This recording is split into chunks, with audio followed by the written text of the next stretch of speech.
Chapter 475. Such a brutal battle had never happened in the Western troops' many years of war. After all, the enemies they faced were different. Dongxian and Ziyou's armies were fundamentally different. The empire of Ziyou's army's individual combat ability was second to none in this world, but they had never gained the upper hand against Yutong's army that excelled in teamwork. Yutong's Western troop, who had always gained the upper hand against Ziyou's army, had always felt that their combat power was the best in Yutong. Previously, Marshal Wang of the Western troop had given the order for the Western reinforcements to snatch Yutong's top troop, but now, witnessing the Eastern battle with their own eyes, the Western elites felt their hearts skip a beat. Tens of thousands of corpses had been lost in a single battle.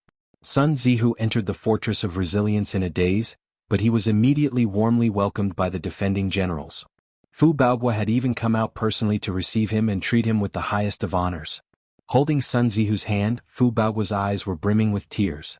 The Fortress of Resilience was in dire need of reinforcements right now. Perhaps, it should be said that the Fortress of Resilience had always needed reinforcements, but the need for reinforcements was already pressing. Without reinforcements, the Fortress of Resilience could no longer be defended. It was in a precarious situation and could easily be destroyed. Faced with Han Sanha's ferocious attack, Fu Baogua's 400,000 men were decreasing at a speed that pained him to the core. There were less than 250,000 men who could fight now. These 250,000 men included the steel cavalry who could not participate in the defense of the fortress and the 30,000 men that belonged to Fu Baogua's secret troop. In other words, there were only 80,000 men left to participate in the daily defense of the fortress. Almost every single one of these 80,000 people was exhausted. They were barely holding on and could collapse at any moment. Fu Baogua's face was pale, his eyes sunken, and he was almost out of shape. He, who had always paid attention to his appearance, now looked like a middle-aged uncle with stubble all over his face. In spite of this, the concealed killing intent still proved that Fu Baogua was still holding on, still abiding by the promise he had made to Yunyang that day. Marshal Fu, you've worked hard. Sun Zihu has led 150,000 brothers from the Western army to participate in the battle. The reinforcements from the Western front will all listen to Marshal Fu's commands. Orders will be strictly executed, and there will be no objections. To be able to become an elite in the army, they were basically veterans. With just a glance at the battlefield, Sun Zihu and the 150,000 Western troops had a good understanding of the current situation. They were even more impressed by the Eastern troops. The top troop of Yutong lived up to its reputation. It lived up to its reputation. Marshal, your wish of us taking back Yutong's top troop is really slim. At least, we don't have much confidence in it. Battles were always two-sided. To be able to beat the enemy so miserably, the price they had to pay couldn't be any better. Brothers, you've worked hard. Fu Baogua smiled warmly and happily. Brothers, it's been a long and arduous journey. Just looking at your attire is enough to tell you that. I'll have a good meal tonight and then I'll sleep. There's no need to worry about the war. Let's talk about it after we recover. We'll need to rely on you guys in the future, but not now. Yes. Sun Zihu was also a man who knew how to fight. Naturally, he knew that Fu Baogua's words were sincere and that he was truly thinking for the Western troop. He had led 150,000 brothers to rush all the way. Although they had arrived a day and a half earlier and their morale was high, their stamina was already at its limit. Everyone was exhausted. If they were to join the battle now, they would only be slaughtered. They weren't here to help, but to throw their lives away. A night of rest was indeed necessary. It was absolutely necessary. The reinforcements who had traveled such a long way, in addition to familiarizing themselves with the war, the terrain, and the situation, would need at least 2 days of rest before they could fully recover and assimilate. However, both Sun Zihu and Fu Baogua knew that Han Sanha would never give them this buffer time. Indeed, on the same night that the reinforcements arrived, Dongxuan's army launched another attack on the Fortress of Resilience under Han Sanha's command. It was an unprecedentedly powerful attack. The 300,000 soldiers of Dongxian were divided into 6 waves by Han Sanha, who attacked relentlessly without any break in between. The sounds of battle shook the heavens.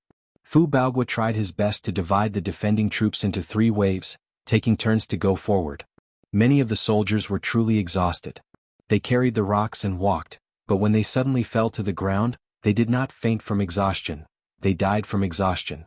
Fu Baogua's expression was steely, his heart was steely as well. He knew that he had to get through this. If he could not, the Fortress of Resilience would fall without a doubt. On the other hand, with the aid of the Western reinforcements, he could continue fighting Han Sanha. Marshal, deploy the Steel Cavalry and the serving troop to help defend the fort. Many of the Steel Cavalry generals and Fu Baogua's secret troop came forward to plead, tears streaming down their faces. We can't go on like this. The brothers who defend the fort are dying of exhaustion. Fu Baogua's expression was like a rock. No. It's your time to rest now. Go back to sleep. We can still hold on here. We don't need your help. The faces of the generals of the two elite troops were practically drenched in tears. The brothers can't take it anymore. They're watching their comrades die in battle, die from exhaustion, and they can't hold on any longer. But we're eating and sleeping every day doing nothing. The brothers are going crazy. Fu Baogua said coldly, going crazy? No, we're not really crazy. Then you must continue to hold on. The day will come when it's your turn. Don't blame me for not reminding you when you're unlucky if you can't sleep or rest now. Now I order you to scram. Even if you're really crazy, there's still a place for you to go crazy. Scram. The generals left with their heads hung low. It was not that Fu Baogua was steel-hearted and did not want to deploy the Steel Cavalry and the secret troop to defend the fort, but he could not. The Fortress of Resilience had to be defended. However, Fu Baogua already had a plan in mind against Han Sanha's attack. The Fortress of Resilience might not be able to hold on for much longer. Even if they managed to get through this, the amount of time they could hold on would still be limited with the help of the Western reinforcements. Once the Fortress of Resilience was breached, the 30,000 secret troop and 150,000 steel cavalry would be the foundation for Fu Baogua to build another Fortress of Resilience. If they were to be expended defending the fort now, it would be the greatest waste. The greatest strength that a cavalry could unleash would always be on horseback. It was never defending the fort. Sun Zihu led his army and settled down in the empty barracks in the fort. These barracks were initially filled with men, but now they were empty with barely a soul to be seen. Looking at the clean and tidy military camp that was empty, the small tables and chairs in the tents, as well as the handwriting left behind by the officers and soldiers, the 150,000 elite soldiers of the Western Army cried like children. On the third day of the 12th lunar month, arrive at the Fortress of Resilience. Fight for the country. 10 comrades will discuss their funeral arrangements. Their wills and the soldiers' provisions will be settled today. However, the brothers don't think that they'll die, so we laughed all night. On the 6th of the 12th month, the battle started today. We didn't go out to battle. In the afternoon, we saw many of our comrades' corpses being carried back and burned. The brothers were silent, the entire barracks so quiet you could hear a pin drop. On the 7th of the 12th month, we went out to battle. 3 of our brothers died in battle. When we returned to this tent, there were only 7 of us left. We cried our hearts out. On the 9th of the 12th month, we fought. 2 of our brothers died in battle.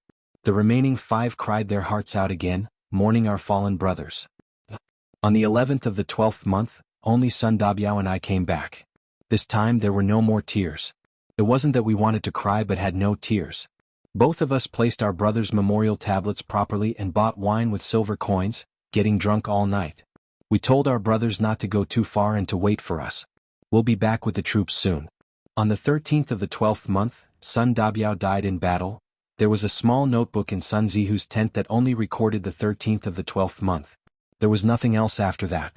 The writer must have died for the country in the battle that followed. This should be something recorded by a military secretary. The team of 10 arrived here on the 3rd of the 12th month, and all of them died in battle. All in all, it only took 10 days. There were also 6 days when it wasn't their turn to battle. At the back of the small notebook there were many pages torn off. It should be the wills that the soldiers used to write. The last page was the one that said Sun Dabiao died in battle. There were a few words on the back.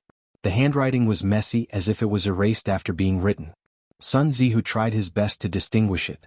When he finally made it out, he suddenly burst into tears. There were 4 words. I want to go home. Chapter 476. The war cries that lasted the entire night shook the heaven and earth. Sun Zihu and the Western elites who had just arrived were not in the mood to sleep in such an environment, so it was only natural that they found it harder to do so now. In spite of this, Sun Zihu had issued a death order. Sleep. Whoever can't sleep tonight will be punished as defying a military order. Also, the list of offenders will be reported to Marshal Wang. Marshal Wang will decide how to judge them. The order was extremely unreasonable, but it was the most appropriate one at the moment. To Sun Zihu, the reinforcements from the Western Front were the only time he and his brothers had to rest for the night. After this night, it would be blood and fire, life and death.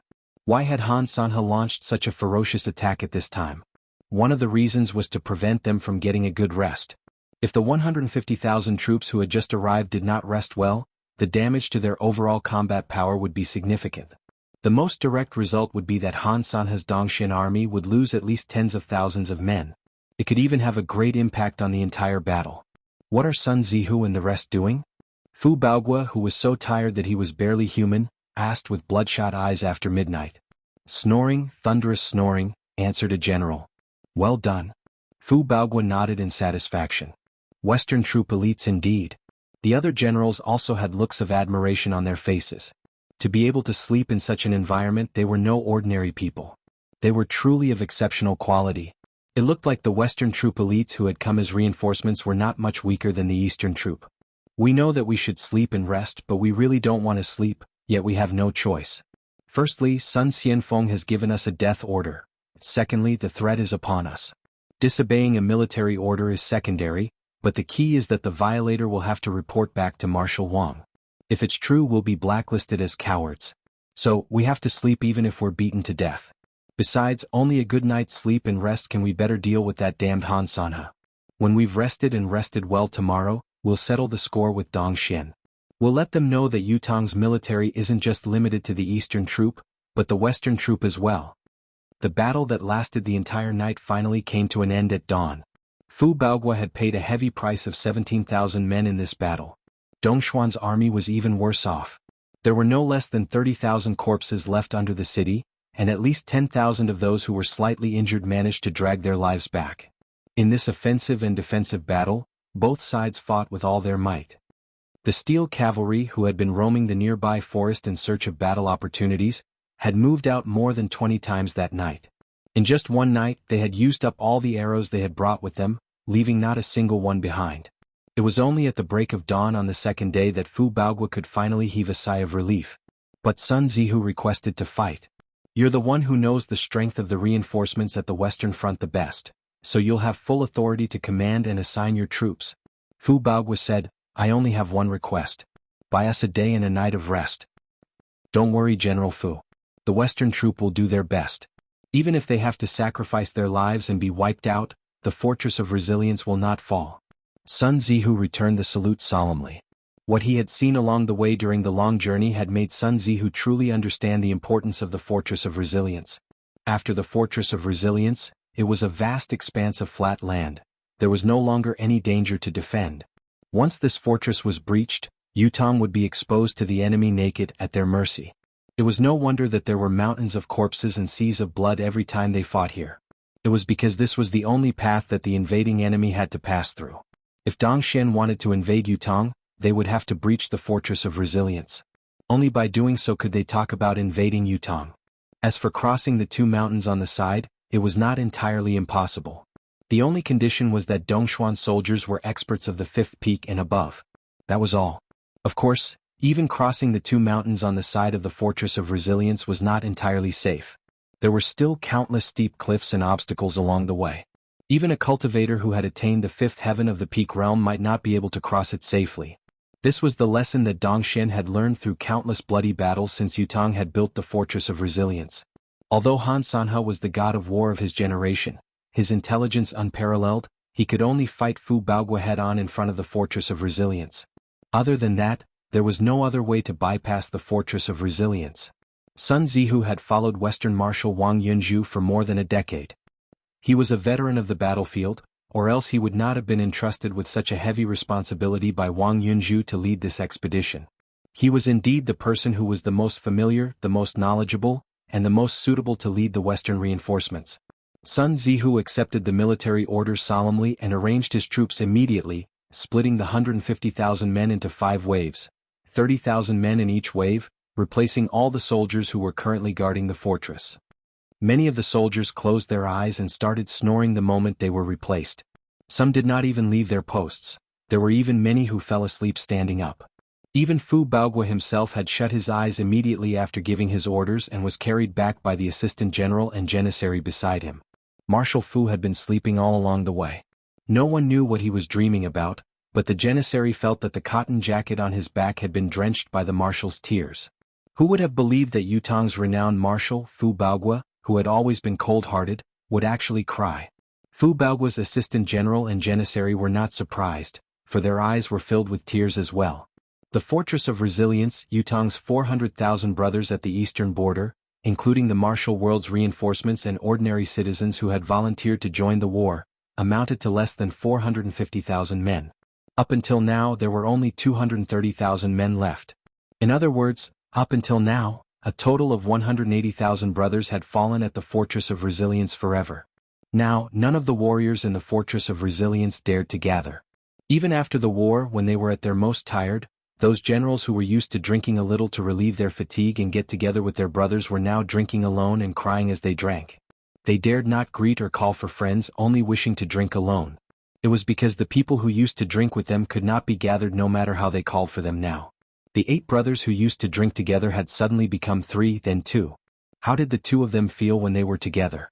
It was not drinking, it was digging their hearts out, one by one. That night, every soldier who had been relieved of their duties, after waking up from their deep slumber, immediately burst into loud sobs that were filled with suppressed emotions. Looking at the neatly arranged wills left by their comrades beside them, looking at the money they had left behind to beg for them to bring home for the army, recalling how their brothers had roared and used their chests to block the saber that was slashing at them, blocking the arrows that were aimed at them with their own bodies, recalling how the cunning fellow had taken a big stride in front of them and turned into a porcupine by the countless arrows. He had turned into a porcupine. Turning back, he was still laughing with blood foaming in his mouth. F***C. I've been cunning all my life, I've been impulsive this time. I've really been impulsive. Then his comrades who had fallen. Recalling how the brothers had laughed and patted his shoulder when they had gone to war. If I die in battle, you must help me take care of my mother. If I die in battle, I'll entrust my family to you. If I die in battle, my child is still young. Brother, you'll have to work hard. This is the divorce letter. If I die in battle, don't tell my family about my death. Send the divorce letter back first and let that woman go. We'll talk about it later. She's too stubborn. If I were to send the news of my death back now, she would really guard me for the rest of her life. You haven't found a wife yet. Just nice. If I die in battle, you can come to my house. My wife is pretty and gentle. You can marry into my family and help me take care of my child. If you feel uncomfortable, you can change your surname to yours. At that time, my mother will be your mother, my son will be your son, and my wife will be your wife. Thinking of these entrusted tasks, everyone burst into tears. When they had spoken, there had been laughter, there had even been scuffles and curses, but now that they thought of it, it was heart-wrenching. Fu Baogua woke up in the middle of the night, his eyes staring at the ceiling listlessly. After a while, he suddenly covered his mouth, tears streaming down his cheeks like a flood. Clutching his chest, he felt the excruciating pain as he sobbed, 180,000 brothers, gone just like that. He sucked in deep breaths, the pain in his heart making it hard for him to breathe. It was said that a general's heart should be like iron, but how could a general's heart be like iron? Even if it was like iron, it was not real iron after all, it would still hurt. The agony seeped into his bones. It had only been a day, but Fu Baogua and the eastern border troops' heart-wrenching agony had been thoroughly tasted by the western troop who had come as reinforcements. The bitterness of it was truly heart-wrenching for every soldier of the western troop. Han Sanha's probing attack alone had caused the western troop to lose more than 2,000 men in a straight line.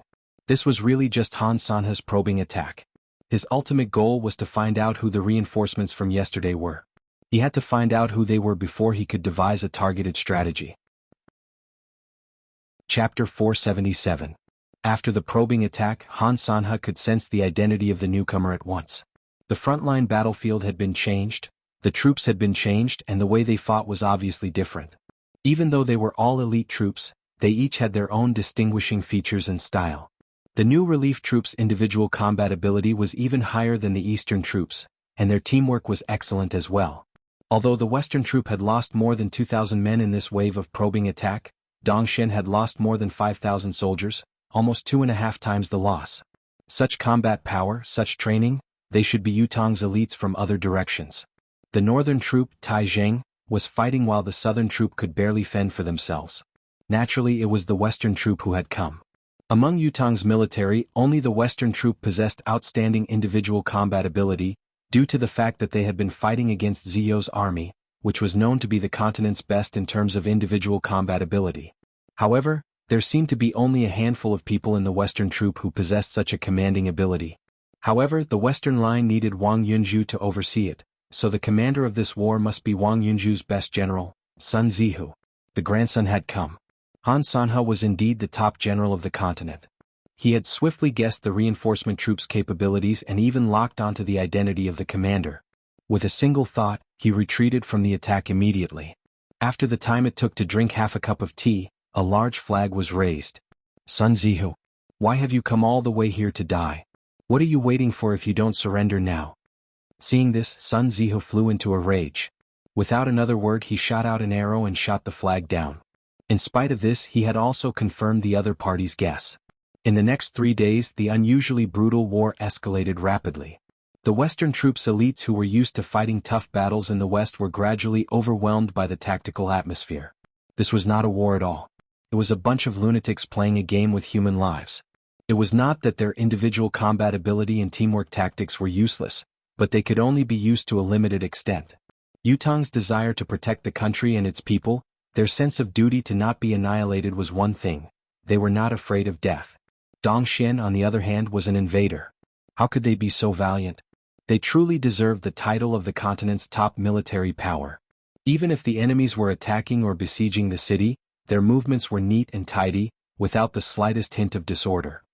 Even in the face of his comrades who were falling from the city wall like raindrops, his expression did not change, and his performance of the 4 words, wave upon wave, was like a textbook. No matter how great the sacrifices in front were, they still charged forward wave after wave, fearlessly charging forward. Sun Zihu looked into the distance and saw that on the other side of the enemy's formation, there was a large row of 500 military law enforcers with cold glints in their hands. If he moved forward, the saber in his hand would fall. There was a slim chance of survival if they advanced, but retreating meant certain death. With this realization, the Dongxian soldiers knew how to choose. Was there not a slim chance of survival? There was still a chance of survival compared to certain death.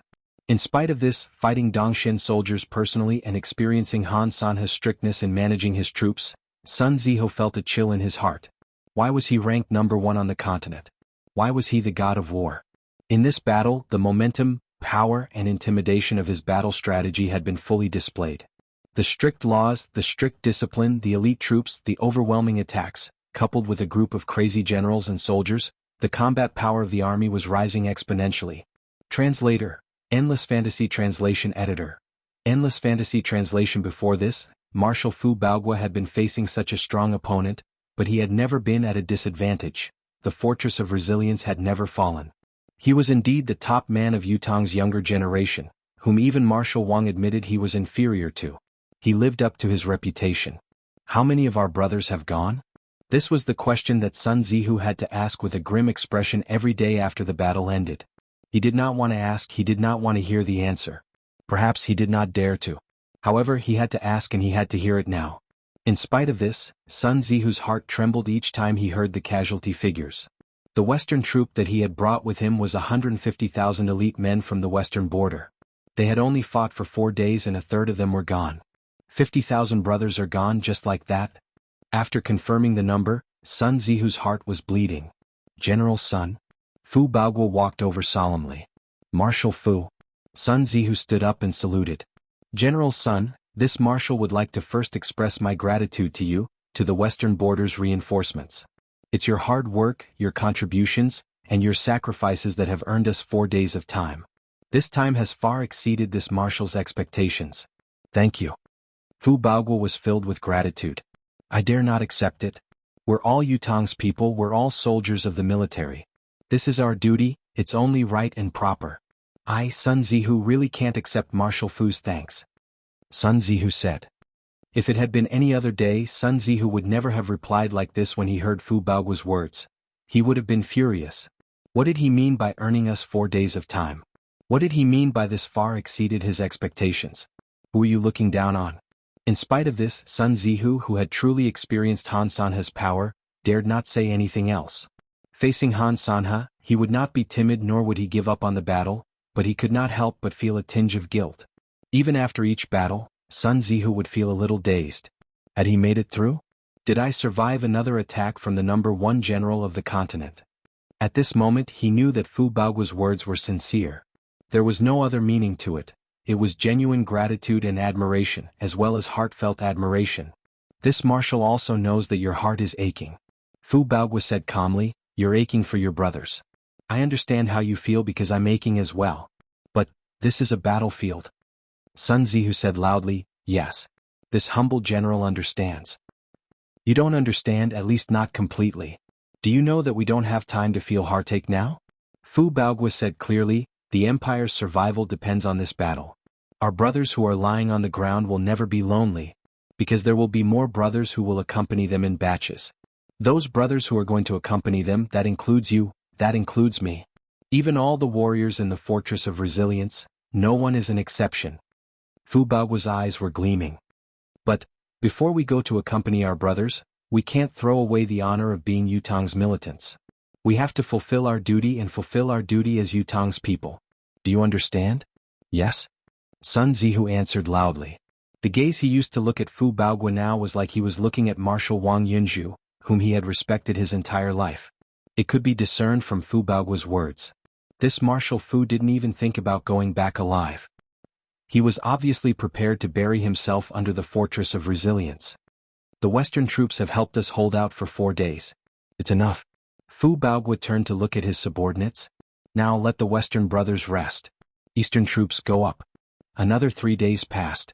Marshal, a section of the wall might not be able to hold out any longer. Fu Baoguo's vision darkened when he received the news from his personal guard. Had the thing he was most afraid of finally come? The Fortress of Resilience had always been known as the world's strongest fort. The entire wall of the Fortress of Resilience was 10 feet thick. Its main body was made of the toughest mountain rock, with countless steel materials mixed in. After the last battle, Tai Zheng had mobilized the entire army and almost emptied the mountain on the opposite side.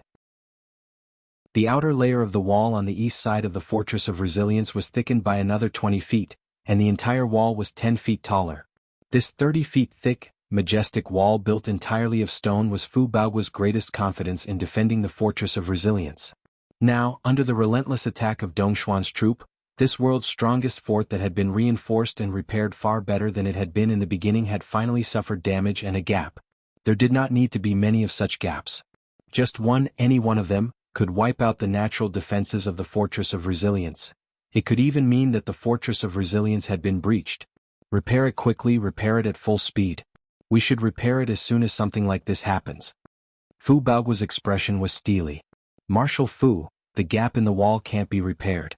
The Janissary general's expression was grim as well, a scar on his forehead still oozing blood. The gap is on the abdomen, right in the middle, it's protruding outwards now. Fu Baoguo's body swayed when he heard the news.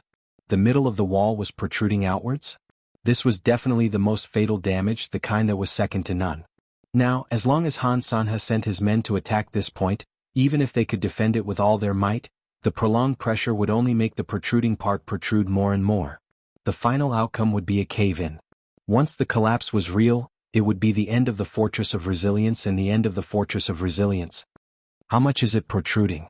Fu Baoguo asked anxiously. A handful. The Janissary general answered. Fu Baoguo turned and walked in that direction while Sun Zihu and the rest followed closely with grim expressions. As generals of the border, they understood the severity of the situation and wanted to know what was going on. Fu Baoguo looked down from the top of the wall. It was as he expected. Below, about 30 feet from the top of the wall, there were 2 large rocks protruding slightly. Perhaps the front wall was inconspicuous and insignificant, but to the Fortress of Resilience, it was a fatal flaw. The collapse of a 100-mile dike was caused by an ant's nest. The collapse of an undefeatable fort at a single point was more than enough. It was too fatal. With Han Sanha's experience, military training and sharp vision, he would never let go of this place. In fact, the reason why Han Sanha had attacked so fiercely without regard for the cost was because he was waiting for this moment. Chapter 478. Based on my current estimation, I can hold on for another 3 days at most. Fu Baoguo shut his eyes tightly, feeling like he had used up all his strength. If he had not been holding on, he would have collapsed to the ground. Hundreds of thousands of lives had been lost here. Could it be that they could not hold on any longer? Fu Baogua had thought that the Fortress of Resilience could hold on for at least another 20 days under his command. Unless he was faced with a tragic situation where he had no soldiers to deploy, the Fortress of Resilience would never fall. No matter how capable Han Sanhe was, he could only attack and defend in a well-behaved manner. After fighting for some time, the reinforcements kept coming, especially the Western troops' arrival, which gave Fu Baogua more confidence. The military intelligence also informed him that old Marshal Qiu Jianhan was rushing here with his army. They would arrive at the Fortress of Resilience in a day at most. This made Fu Baogua's hope grow. He was confident that he could definitely hold on until old Marshal Qiu arrived. Once the troops were united, they could fight Han Sanhe together. Then Yutang's army would only need to hold on until the 9 Supreme's lords came to help and the eastern border would be completely safe. Alternatively, they could continue to hold on and exhaust Dongxuan's million-strong army to the point where both countries could no longer hold on and the war would naturally end. Even though Dongxian had sent the entire nation's military force to invade, the Fortress of Resilience had the eastern border, the western border's elites, and old Marshal Qiu's reinforcements. Their capability was not too far behind, especially when they had an impregnable fortress like the Fortress of Resilience to rely on. The defending side would still have the upper hand in a battle. If they continued to wear the enemy down, Dongxian would suffer a greater loss based on the current casualty ratio. Yutang's chance of winning this war had risen from the initial 10% to the current 30%. The tide had turned. However, Fu Baogua realized that his assessment was only his own wishful thinking. Han Sanhe was indeed Tianquan's publicly acknowledged top general. He wondered if he had been planning for this since the beginning. So, he would be terrifying. Such a drastic change in the Fortress of Resilience's walls made Fu Baogua lose all hope. The old marshal's troops were about to arrive and the tide of the war was about to turn, but at this crucial moment, a flaw had appeared. The wall was faulty. Unfortunately, there was no way to repair such a position. Could it be that the heavens want me dead? That the heavens want Yutang dead? Fu Baogua let out a long sigh. Chance. The chance that Han Sanhe had been waiting for had finally arrived. Everyone charge. We must take down the Fortress of Resilience within the next day and night. Han Sanhe issued his orders, no matter the cost, no casualties. We must take down the Fortress of Resilience, even if the 300,000 soldiers in this battle are to be sacrificed. All the Dongxian warriors were baffled by Han Sanhe's crazy order. But even though they were puzzled, this order was strictly carried out. Everyone went out to make their preparations.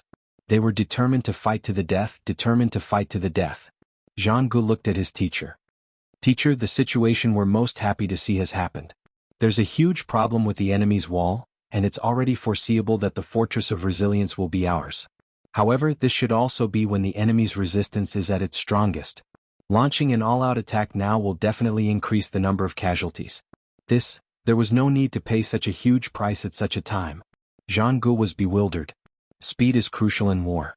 We must take down the Fortress of Resilience before Qiu Jianhan arrives. Otherwise, there won't be a chance like this anymore. Han Sanhe sighed softly. We can at least drag it out for a month. There are pros and cons to this. The situation is already leaning towards us. Even if that old man Qiu Jianhan arrives, can he turn the situation around? Zhang Gu was still bewildered. Zhang Gu, you're a man who understands war. Can you really not see the current situation clearly? If it weren't for the flaw in the enemy's wall at this delicate juncture, the tide of the war would have been turned around completely. The tide would no longer be on our side. Han Sanhe said in a low voice. Zhang Ji's expression changed as he said seriously, Teacher, it's obvious that we have the upper hand in the current situation. Even without the flaw in the wall, taking down the Fortress of Resilience is only a matter of time. Why do we have to go this far? Han Sanhe shook his head and said after a pause, Dongxuan's entire military force has been gathered here in this war. While it's impressive, there are many hidden threats on our side as well. If it weren't for the four-nation alliance to besiege Yutang back then, this old man would never have suggested such extreme measures. If Zio could have killed Supreme Cloud in one fell swoop, there was no need to kill him. As long as he was trapped, Yutang would be annihilated in a short amount of time. However, not only did Supreme Cloud break out of the siege during the battle in Zio's capital, Zilong City, he completely shocked Zio's higher-ups. The Emperor of Zio also realized his own shortcomings because of that battle and ordered the Zio army that had already set out to retreat. Now Yutang's western border is safe for the time being. There's also the southern border. After Supreme Cloud left Zilong City, he unexpectedly galloped to the southern border and joined the battle forcefully, causing the southern army to suffer a great blow to Deyuan. Although the empire of Deyuan's total military strength was not greatly damaged, their morale has fallen to rock bottom. They can no longer fight. With Tai Jing guarding the north personally, it's as stable as a mountain. Therefore, the only four-nation war that still has a chance of taking down Yutong is our eastern border. However, Fu Baoguo's capability has greatly exceeded my expectations. The Steel Cavalry's harassment strategy that he has arranged has affected our supply line to a certain extent. The western border's reinforcements that have just arrived have stabilized the precarious fortress of resilience. If we wait for Qiu Jinhan's reinforcements, I can say with certainty that even if Supreme Cloud doesn't join the battle and Yutong is defeated, Dongxian will definitely fall as well. Now, do you still think that the situation is in our favor? Zhang Ji's expression changed drastically. Attacking the Fortress of Resilience in the most extreme way will cost many lives, but it has bought us time. If we really wait for Qiu Jianhan to come and take down the Fortress of Resilience, I'm afraid we'll have to pay 400,000 or even more, and there's still time. Why? The flaw is already there. It can't be changed. Zhang Gu was puzzled. Could it be that Han Sanhe could repair the wall just because he was here? Han Sanhe did not answer, only sighing. The blizzard began to fall once more. Amidst the blizzard, the war drums in Dongshuan's military camp suddenly thundered. Countless enemy troops surged up like a tidal wave. The long siege ladder was like a forest. Han Sanhe has discovered it. He's already launching his attack on this point. Fu Baoguo roared with all his might, "All brothers who can move, be it the eastern or western troops, defend with all your might." So many of us? There's no need to do this. Sun Zihu was shocked. Han Sanhe's attack this time will be an unprecedented all-out attack. It's an extreme attack. Fu Baoguo closed his eyes. We have to give it our all as well. Otherwise, the Fortress of Resilience will be lost from our hands before the old marshal arrives. If that happens, Yutong will really be in danger. This was a war that was destined to be devastating. This day was the 22nd of the 12th lunar month. Many years after the war, everyone in both countries remembered this date. Because of this day, it became a common holiday between the two countries. In Dongxian it was known as War Souls Day. In Yutong it was known as Loyal Souls Day. Every day on this day the empire of Dongxian would fall into silence and have a day of rest. Yutong, on the other hand, would wear white mourning cloaks on this day. Incense and candles filled the air. The war was so devastating that in the end, both Yutong and Dongxian, even the elite veterans who had survived hundreds of battles and the iron-blooded men who were used to witnessing life and death wailed as they fought. It was too tragic. The top of the Fortress of Resilience's wall was filled with battles that were almost non-stop. No, it was no longer almost, it was a fierce battle all the time.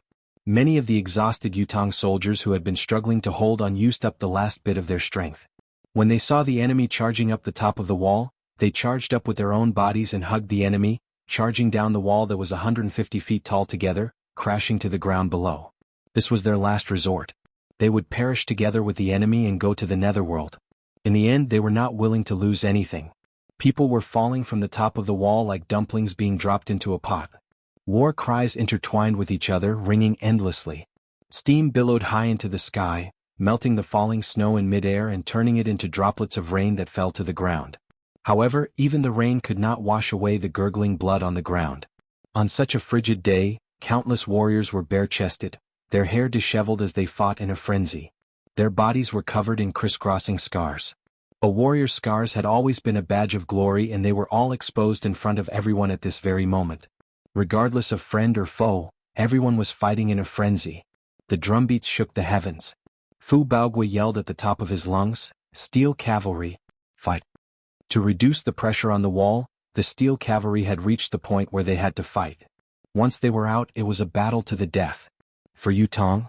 For father and mother? For brothers? Kill. The tightly shut city gate opened abruptly. Yutong's Steel Cavalry charged out like a raging dragon, crushing the Dongxian soldiers who were besieging the city with an unstoppable force. However, the Steel Cavalry was immediately drowned in the sea of Dongxian soldiers. There were too many Dongxian soldiers in front of them. Even with the Steel Cavalry's charge, they could not disperse, break, or even move. The dense rain of arrows fell like a downpour. When they fell, be it rain or snowflakes, they were all blocked by the rain of arrows. The Steel Cavalry charged to and fro in the enemy's formation like a raging dragon, trying their best to disrupt the rhythm of the reinforcement troops. Han San's headquarters responded swiftly. Their old rival, the Shadow Cavalry, was already prepared, waiting for Yutong's Steel Cavalry's arrival. Yutong's Steel Cavalry had been in the limelight all this time. The Shadow Cavalry had long been seething with hatred. Now that the Steel Cavalry had finally entered the battlefield, they charged forward at once, launching the most extreme of attacks. One of the Steel Horsemen and his 3 brothers were separated from their group by the enemy, but they still charged forward with all their might, sweeping away all who stood in their way. The surrounding Black Horsemen were thrown off their horses, and in the blink of an eye, at least 20 to 30 corpses fell to the ground. However, his 3 brothers also fell off their horses one after the other, turning into meat paste.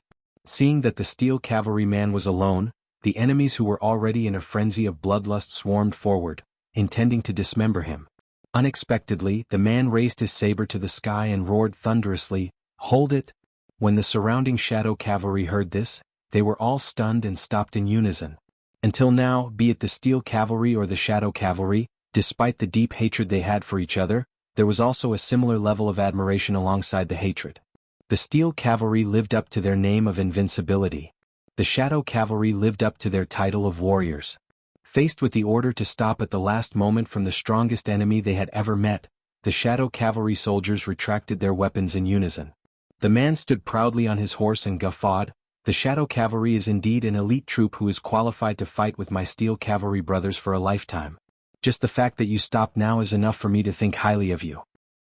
He raised his saber and said faintly, "The 3 brothers who charged with me were my 3 younger brothers from the same mother. Now that they're gone, as their eldest brother, I can't possibly let them fall into the netherworld and not even be able to recognize their parents, can I?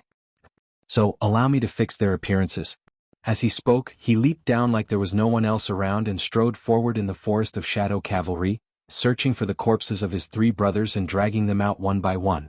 In an open space, he wrung his blood-soaked battle robe and spat out a mouthful of saliva to wipe the faces of his brothers. However, the more he wiped, the redder their faces became. The more he wiped, the harder it was to see the true faces of the 3 people.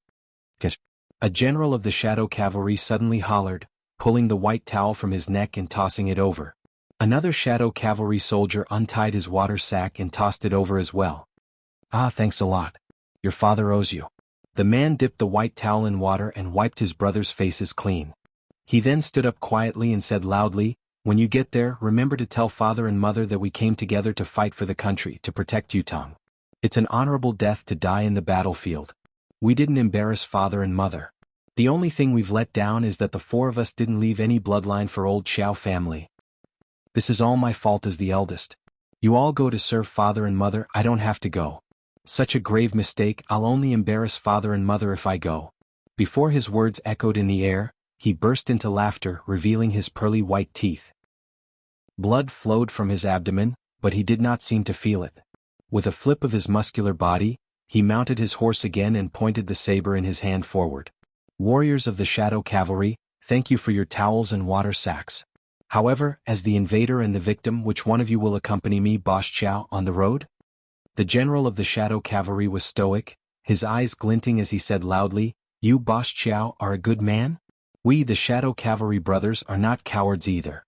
However, this is a war between 2 armies. We, the Shadow Cavalry, will not fight you alone foolishly." Arrows. With his command, the Shadow Cavalry around him knocked their bows and aimed their arrows at Boss Chow. Just like the general said, "We, the Shadow Cavalry, are not cowards. We know that the enemy will die, but we will not risk losing another man to go with you. We are not that stupid." Amidst Boss Chow's earth-shattering laughter, the rain of arrows poured down like a waterfall. Boss Chow's laughter had yet to stop. The long saber in his hand had already left his hand like a bolt of lightning. At the same time, he and his horse had turned into a black porcupine. Iron porcupine. The long saber moved like lightning, flying over the heads of the Shadow Cavalry soldiers, cutting a Shadow Cavalry soldier and his horse in half 100 feet away. In the face of death, he still wanted to take a life with him. Since he had the will to die, how could he not reap the rewards? Salute. The general of the Shadow Cavalry gave the order, and all the Shadow Cavalry soldiers raised their hands in salute to their enemy. In the final moments of his life, he had chosen to let these Shadow Cavalry soldiers off because they had given him time, towels and water sacks. That final, desperate strike was unstoppable.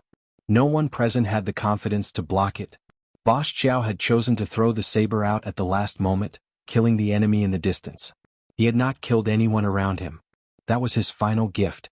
Boss Chow, who was like a human-shaped porcupine, still had his last breath. He and his horse stood silently, his muscular body still sitting on the horse, his back straight. As his blood dripped, he mustered the last bit of his strength to turn his neck, as if he wanted to turn his head to look at the fortress of resilience that was in the midst of a fierce battle. However, his last movement and last wish suddenly froze. He stopped moving. He had completely stopped moving.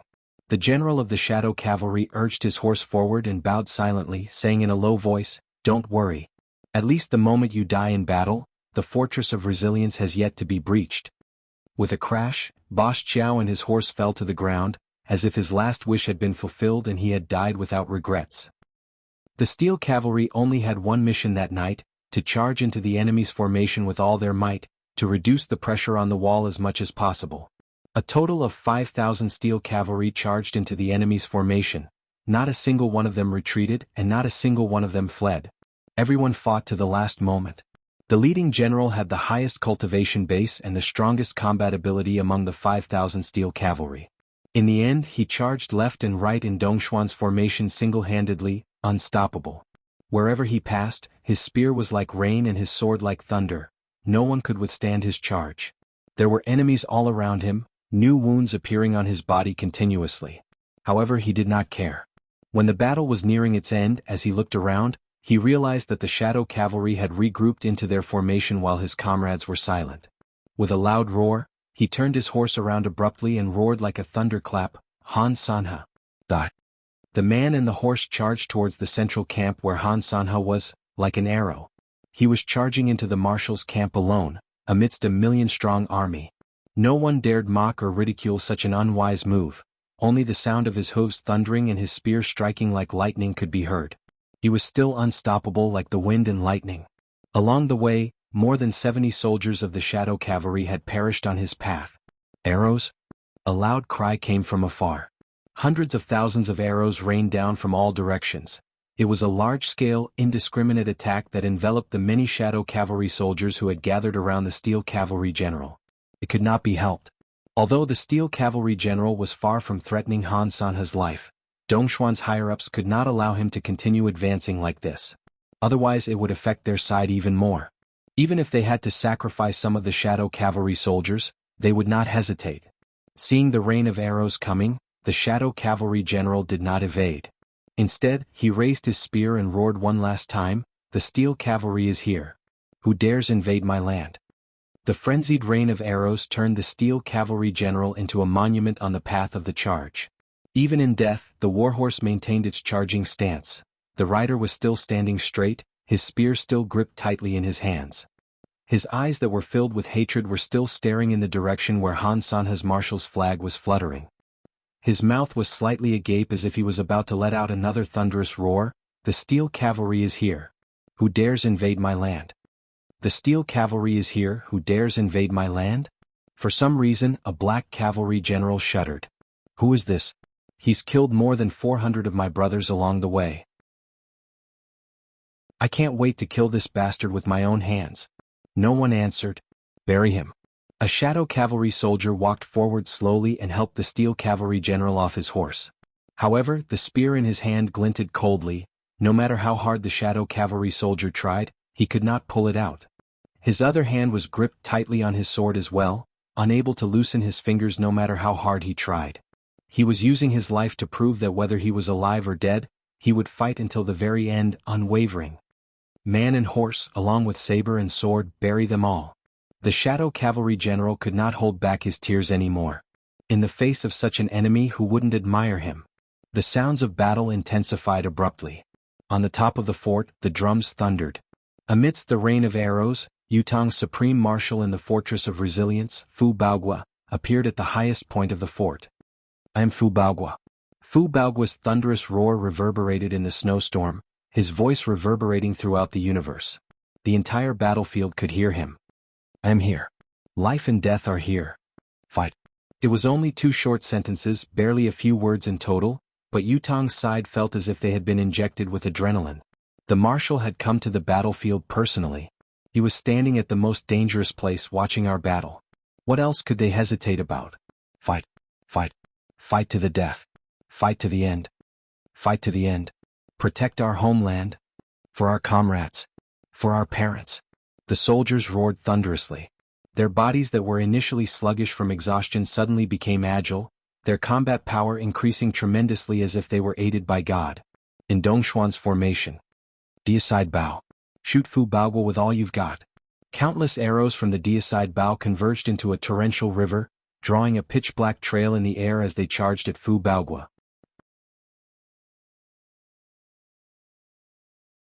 Chapter 479. Fu Baogua stood unmoving amidst the rain of arrows. His eyes were calm and sharp as he paid close attention to the movements of Dongshuan's troops, constantly giving orders and commanding the troops. This was the most crucial moment. The countless personal guards around him raised their swords and shields, doing their best to resist the arrows that were like a tide. From time to time, the personal guards would let out muffled groans. That was because they did not dare to cry out in pain for fear of lowering their own morale. As long as the people who were hit by the arrows were fine, they would immediately retreat. They all knew that even if they were to die, they could not die here. If they died here, it would only cause trouble for their comrades who were fighting bravely. In less than the time it took to drink a cup of tea, 40 to 50 personal guards had died in battle. However, even at the moment of death, no one made a sound. Fu Baogua stood there for a long time, unmoving. He was still issuing orders in an orderly manner, without the slightest bit of chaos. It was as if he didn't see the rain of arrows. He could not move. Yutong's warriors' exhaustion and even their morale had reached its limit. Standing here was the last resort he could use. Yutong's marshal was still here, sharing life and death with everyone. This was the final source of morale. Once Fu Baogua made a move, the morale would plummet and crumble. Fu Baogua understood this very well and had long since realized it. Even if I'm turned into a hedgehog today, but I still have to stand here and hold on until the very last moment. The guards desperately blocked the heavy deicide bows, many of them crying, "Marshal, let's retreat, our brothers can't hold on any longer." Fu Baogua had a total of 1,000 janissaries. 500 of them had died in the continuous battle. Today there were a total of 160 people who had come with Fu Baogua, but now there were less than 50 of them who were still fighting, doing their best to protect Fu Baogua. The remaining 110 people had already turned into human-shaped hedgehogs that were pierced with countless deicide bows and arrows. As Fu Baogua's personal guards, each of them had long been prepared to die protecting Marshal Fu. However, it was one thing to be prepared, but they also had an understanding of the current crisis. They could sacrifice themselves for Fu Baogua without hesitation, but they were unwilling to see Fu Baogua die. However, the current situation was an unstoppable death. Only by avoiding it would they have a chance of survival. However, Fu Baogua did not move. The only outcome would be all of them dying under the rain of arrows. Even if all the personal guards died here, it would not change the outcome. If the Fortress of Resilience falls today, I, Fu Baogua, shall die for my country. I've made a promise to live and die with the Fortress of Resilience. Today is the day I, Fu Baogua, fulfill my promise. Fu Baogua shouted loudly, if the Fortress of Resilience is defended today, I, Fu Baogua, will still be here. The sound was deafening and it could actually be heard clearly on the battlefield. Today at this very moment, I, Fu Baogua, am the Fortress of Resilience. The enemy's drums boomed as Han Sanhe ordered coldly, send another 100,000 reinforcements and attack with all you've got. Take down the Fortress of Resilience. Dongshuan's formation was activated once more. Countless soldiers surged towards the Fortress of Resilience like a tidal wave as a deafening roar resounded, take down the Fortress of Resilience. Take down the Fortress of Resilience. Capture Fu Baogua alive. The personal guards no longer tried to persuade Fu Baogua, saving their breath to muster their remaining strength to deal with the rain of arrows. Those who could become Fu Baogua's personal guards were naturally his trusted aides, so they knew what Fu Baogua was thinking. Since the marshal had the intention to die for his country, the few of them could only stay here and show their loyalty to the country. The least they could do was to be a step ahead of the marshal. Before all of us perish, we must not let the marshal fall. The enemy began to mobilize their formation again, charging faster and faster as they drew closer. In the middle of the night, Han Sanhe had already sent 100,000 soldiers towards the Fortress of Resilience. The situation could no longer be described as shocking. It was madness, extreme madness. The 100,000 soldiers did not include those who were still alive.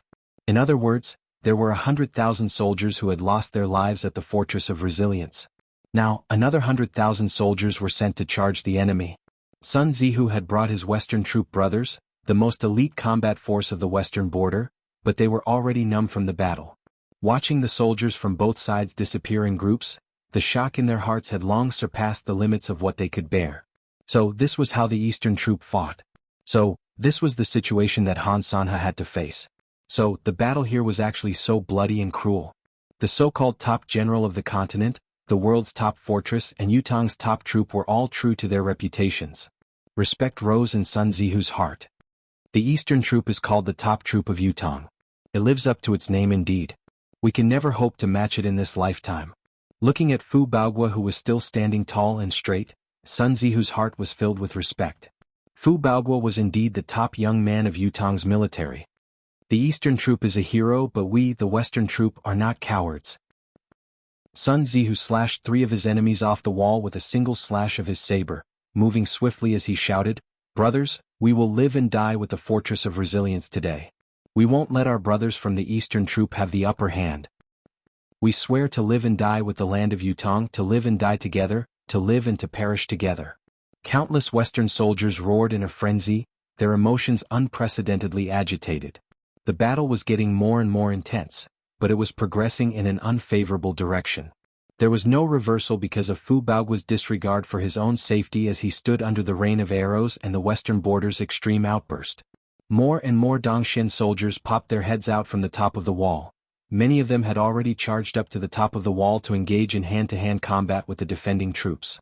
High up on the wall, the leader of the Janissaries swung his sword and shield with all his might, deflecting the incoming arrows, but Fu Baogua was already pierced by 2 arrows. In spite of this, he was still standing there, commanding with composure, without a hint of panic. Marshal, the leader of the Janissaries, let out a low grunt. His shoulder had been pierced by an arrow, but it was followed by a wail of grief. The cry of the bodyguard leader was not for himself, but, "Marshal, I can't protect you anymore." Fu Baogua extended his hand, his sword unsheathing from under his ribs. Maintaining his standing position, he waved his sword personally to block the arrows as he hollered, "Order! 30,000 steel cavalry to leave the fort and fight Dongxian to the death. The rest of the steel cavalry and the serving troop, disperse and follow the original plan to build another fortress of resilience for Yutong's army." It was the final moment. Fu Baogua knew that he could not hold on any longer. His own life was at stake, so he gave his last order immediately. "Even if I, Fu Baogua, die here today, Han Sanha, you'll have to pay with at least 100,000 lives if you want to enter the Fortress of Resilience." Just as the order was given, a white silhouette suddenly appeared beside Fu Baogua amidst the rain of arrows. Sword light flashed and sliced all the arrows that were shot at him in half. Everyone who saw the exquisite swordsmanship gasped in awe, but the white silhouette's sword light did not stop there. It formed an indestructible barrier in front of Fu Baogua with its majestic sword light. All the deicide arrows were broken in front of this net of light. At the same time, a series of war drums rang out without warning. Dong, dong, dong. Countless Yutong soldiers charged up the fort like ferocious tigers, engaging the Dongxian soldiers on top of the fort. The Fortress of Resilience's perilous situation was abruptly alleviated. A troop galloped over, led by a man with fluttering white hair and a fierce expression. As he charged forward, he hollered, "Fu Baogua, your father orders you. Come down now." Hearing the voice, Fu Baogua's mind relaxed abruptly. Old Marshal Chiu had arrived. One of Yutong's strongest reinforcements had arrived. He had finally held out until old Marshal Chiu arrived. Countless cavalrymen charged out of the Fortress of Resilience like a tidal wave. They flowed endlessly like streams returning to their roots, their momentum unstoppable. Chiu Jianhan's reinforcements had finally arrived. They had arrived at the Fortress of Resilience's most critical moment. Working with Fu Baogua's steel cavalry, hundreds of thousands of cavalrymen charged out at the same time. With just a charge, they had forced Han Sanha's attacking troop back to where they stood, immobilizing them. At this time, a deafening gong rang in Han Sanha's camp. Dongxuan's follow-up troops who were about to reach the top of the fort retreated like the tide, not lingering for a moment longer. According to the original plan, Chiu Jianhan, who was supposed to be at least 200 miles away from the Fortress of Resilience, had led his army and arrived abruptly like a divine army descending from the sky at the most critical moment of the Fortress of Resilience. He had stabilized the situation and reversed the hopeless situation of the Fortress of Resilience's inevitable fall. Knowing that Qiu Jianhan had arrived and that the situation was hopeless, Han Sanhe, who was no longer able to attack, had ordered his troops to retreat at once. However, when he gave the order, he sighed deeply. Only a step away. Only a step away. At most, if Han Sanhe was given another hour, the Fortress of Resilience would be Dongxuan's. By then, even if Qiu Jianhan were to come, it would be futile. It would be impossible to reverse the situation. Why was it that at this delicate moment, the person who should not have appeared here suddenly appeared? Was God really blessing Yutong? No matter what, it was meaningless to continue fighting today. Dongxuan's troops had retreated. The entire Fortress of Resilience cheered in unison. Countless soldiers who were guarding the fort plopped to the ground as they cheered, unable to get up no matter what. The deafening cheers rang through the top of the fort. Today is Hua Manlu's birthday, and it's our beauty Ling Piaoping's birthday too. Let us wish both of them a happy birthday. I almost died of frustration today. I quarreled with my wife the entire day. I slept last night and didn't log off my QQ. When I woke up this morning, my wife was hugging my phone and looking at me coldly. I was curious and asked what was wrong, but she insisted, "You have a mistress." I was dumbfounded. What? The evidence was clear. 2 messages had been sent by the same person on QQ. First, Feng Ling. I hate you. Second, you made me cry the entire night. I'm getting sadder and sadder. How could you do this? I wanted to cry, but I had no tears. I tried to explain to my wife, this is a touching story. My wife doesn't believe me. So I called her on QQ directly. Once the call was picked up, I was even more dumbfounded. It's really a girl's voice. What's more, the first sentence was, Master Feng actually sent me a voice message. Feng Ling, I love you. Sister, your love is killing me. Inexplicably, a song suddenly popped into my mind, Andy Lau's Thank You for Your Love. Chapter 480. The white silhouette who had appeared at the very last moment to protect Fu Baoguo was, of course, Bai Yixue. Of course, it could only be Bai Yixue. Old Marshal Qiu Jianhan had sensed the suffocating tension when he entered the Fortress of Resilience with his years of danger sense and had immediately asked Bai Yixue to assist Fu Baoguo to ensure his safety. With Bai Yixue's current cultivation base, it was beyond his ability to turn the tide of the war, but it was not an easy feat to protect a person and retreat from the current war. That was why he had soared through the rain of arrows and entered the battle to save Fu Baoguo. Bai Yixue's capabilities could probably be considered one of the top 10 swordsmen in the world. Comparing him to Jun Moyan, well, it was still incomparable. The gap between him and Jun Moyan, was still, however, Bai Yixue, who was already at the 6th heaven realm, was already at the pinnacle of this world. Although he was not at the pinnacle or the pinnacle, he was already at the pinnacle. His standard was similar to the 5 venerable lords. After the war, Qiu Jianhan patrolled the entire Fortress of Resilience. Even with his old but determined personality, he could not hold back his tears. The entire Fortress of Resilience could no longer be described as a scene of devastation. Perhaps it was not enough to describe it. The Fortress of Resilience had been completely destroyed. It was a scene of devastation and decay. Countless injured soldiers were snoring by the side of the road, their faces filled with exhaustion that could not be concealed. The wounds on their bodies were still bleeding, but they were sleeping so soundly that one could not bear to wake them up and heal them. There were also the veterans on the street. Although they said they were walking, they were dragging their legs. It was as if their legs weighed 1,000 kilograms and couldn't be lifted at all. Their faces were filled with indescribable fatigue and numbness. If they could sit down now, they would immediately snore and sleep for 3 days straight. There were not many buildings in the fortress that could still maintain their shape. In a siege, offensive weapons were used in every way possible. It was the same for defense. The best defense for the defending side was rolling logs and stones. Otherwise, when Fu Baoguo had sent the steel cavalry to battle, he would not have asked the steel cavalry, who were tasked with heavy responsibilities, to bring back a piece of stone and a piece of rolling log each time they resupply, in exchange for supplies and arrows. However, the steel cavalry's replenishment of the logs and stones needed to defend the fort was utterly inadequate. The biggest replenishment could only come from the Fortress of Resilience itself. The building materials, beams, pillars, foundation stones, and tiles were all used.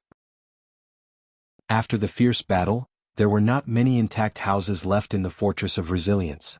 It's too tragic. It's too tragic. Qiu Jianhan heaved a long sigh towards the sky, channeling everything he saw and the grief and indignation in his chest into his sigh. Fu Baogua, who was already exhausted and thin, did not go to rest immediately. Instead, he was supported to the marshal's hall, his legs trembling and his face pale, without the slightest hint of blood. Fu Baogua continued to recuperate and rest. It would be best if he could sleep for 3 days and 3 nights consecutively, but he persisted. He had to at least finish explaining the current situation to old Marshal Chiu before he could rest. Seeing Fu Baogua's pathetic state, Chiu Jianhan hurriedly stewed a 500-year-old ginseng that he had brought for Fu Baogua without another word. Only then did the injured and exhausted Fu Baogua look slightly better. "How's the current situation? Finish quickly and go rest," Chiu Jianhan asked. Fu Baogua's expression was ghastly. He knew that old Marshal Chiu would ask this question and was mentally prepared for it. However, the moment the question was asked, the piercing pain in his heart struck him once more. His voice was hoarse as he closed his eyes. "When this lowly official first came to the Fortress of Resilience, I brought 100,000 soldiers, 1,000 janissaries, and 300,000 soldiers who were originally guarding the Fortress of Resilience. That's a total of 415,303 brothers.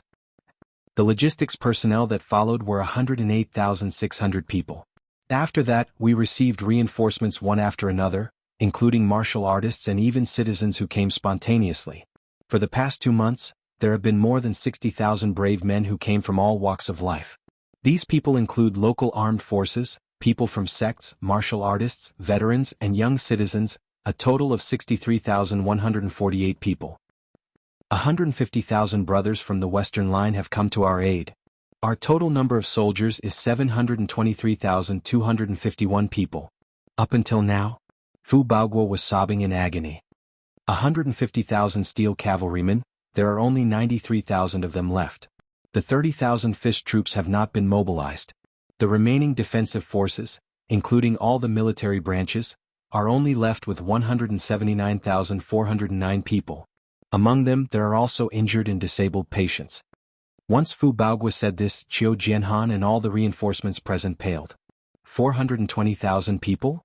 Chiu Jianhan's voice was hoarse. "No. It's 420,842 people." Fu Baogua's expression was blank, but tears were falling from the corners of his eyes. The entire hall suddenly fell silent, so silent that even the sound of a pin dropping could be heard. At this moment, almost everyone felt as if their hearts were clenched tightly, as if they could not breathe. "This number is still increasing," Fu Baogua said. Fu Baogua said, "The medicine we've stored has long been used up. Now, every day, every hour, every breath, there are many gravely injured soldiers dying. Some of them are gravely injured, some are incurable, dying from blood loss, and some are barely hanging on. Now that the threat of the Fortress of Resilience has been lifted, they can't hold on any longer." Once they let out a sigh of relief, Chiu Jianhan stood up, his expression grim as he said, "I've long been prepared for this. We've brought enough medicine for this trip, a total of 1,200 carriages as well as 3,200 healers. We've begun to act now. We'll do our best to save the eastern troops wounded." "Shengguan Lingxiu," Chiu Jianhan ordered. "This lowly general is here." Shengguan Lingxiu stepped forward with tears in her eyes. "Raise the flag of the Shengguan family of generals. Let our brave brothers see that the family of generals still exists at the Eastern Line today." Chiu Jianhan said solemnly. "Yes." Chiu Jianhan turned to look at Sun Zihu and said faintly, "Sun Zihu, if you can make it back alive after this battle, tell Marshal Wang Yunzhu. The soldiers under his command must be obtained. They didn't embarrass your father. The reputation of the Western troops elite is well deserved. Their desire to protect the nation and the people is not inferior to anyone." It was a very plain compliment, but it made Sun Zihu's tears flow like a broken dam. His voice was choked as he said, "Thank you, old Marshal. This lowly general will report this to the Marshal without missing a single word." Chiu Jianhan hummed and thought for a long time before he said slowly, "Since I've said it, I might as well say one more thing. Tell Marshal Wang that after this battle, whether this old man is dead or alive, ask him to go to the Chiu residence to kowtow when he returns to the capital. You Sun Zihu come along as well." "Yes." Sun Zihu was almost roaring as he knelt on the ground and kowtowed twice.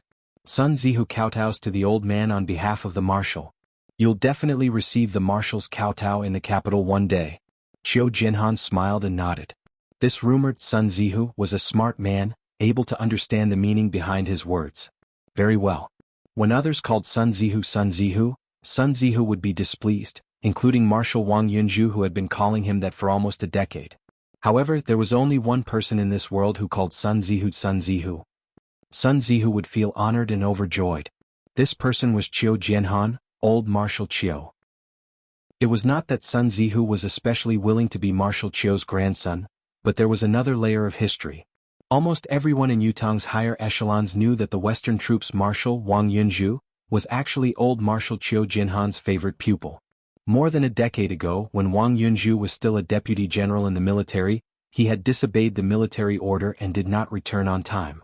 Later on, it was discovered that this fellow had secretly gotten married during that period of time, and his bride had even been snatched away. Disobeying orders and marrying in the midst of a battle were both major crimes in the military. Wang Yunju had committed two major crimes at the same time.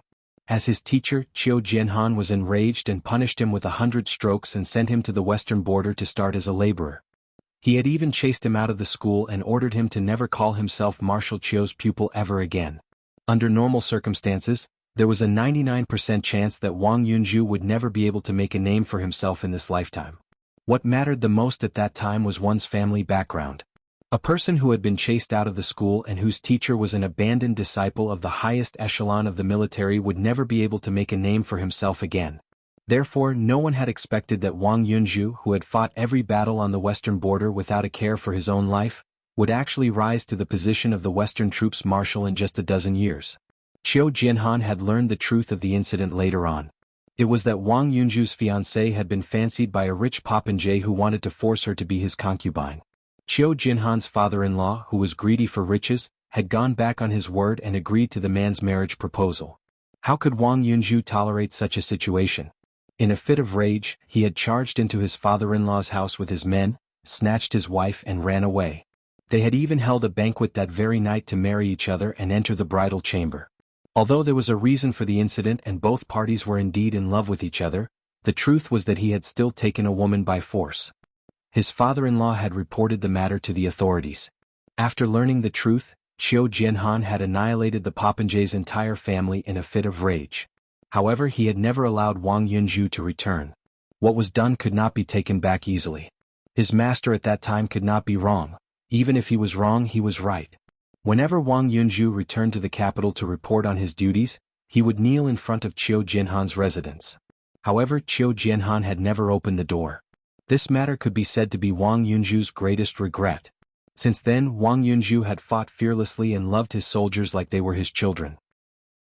However, he had been cursing incessantly, calling his mother and father all the time. He had also learned from his teacher, Qiu Jianhan. It could be said that the current Wang Yunju was almost a complete copy of the younger Qiu Jianhan.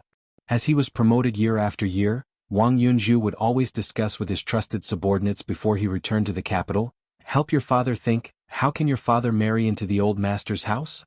However, no matter how Wang Yunju had tried and calculated, he had never been able to fulfill his wish.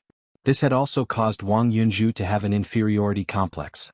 An abandoned disciple. The generals of the western border knew their marshal's sore spot. As the most trusted subordinate, Sun Zihu naturally knew the source of his marshal's pain better than anyone else. Even when he met old Marshal Qiu personally, Sun Zihu did not expect the old man to allow his marshal's return.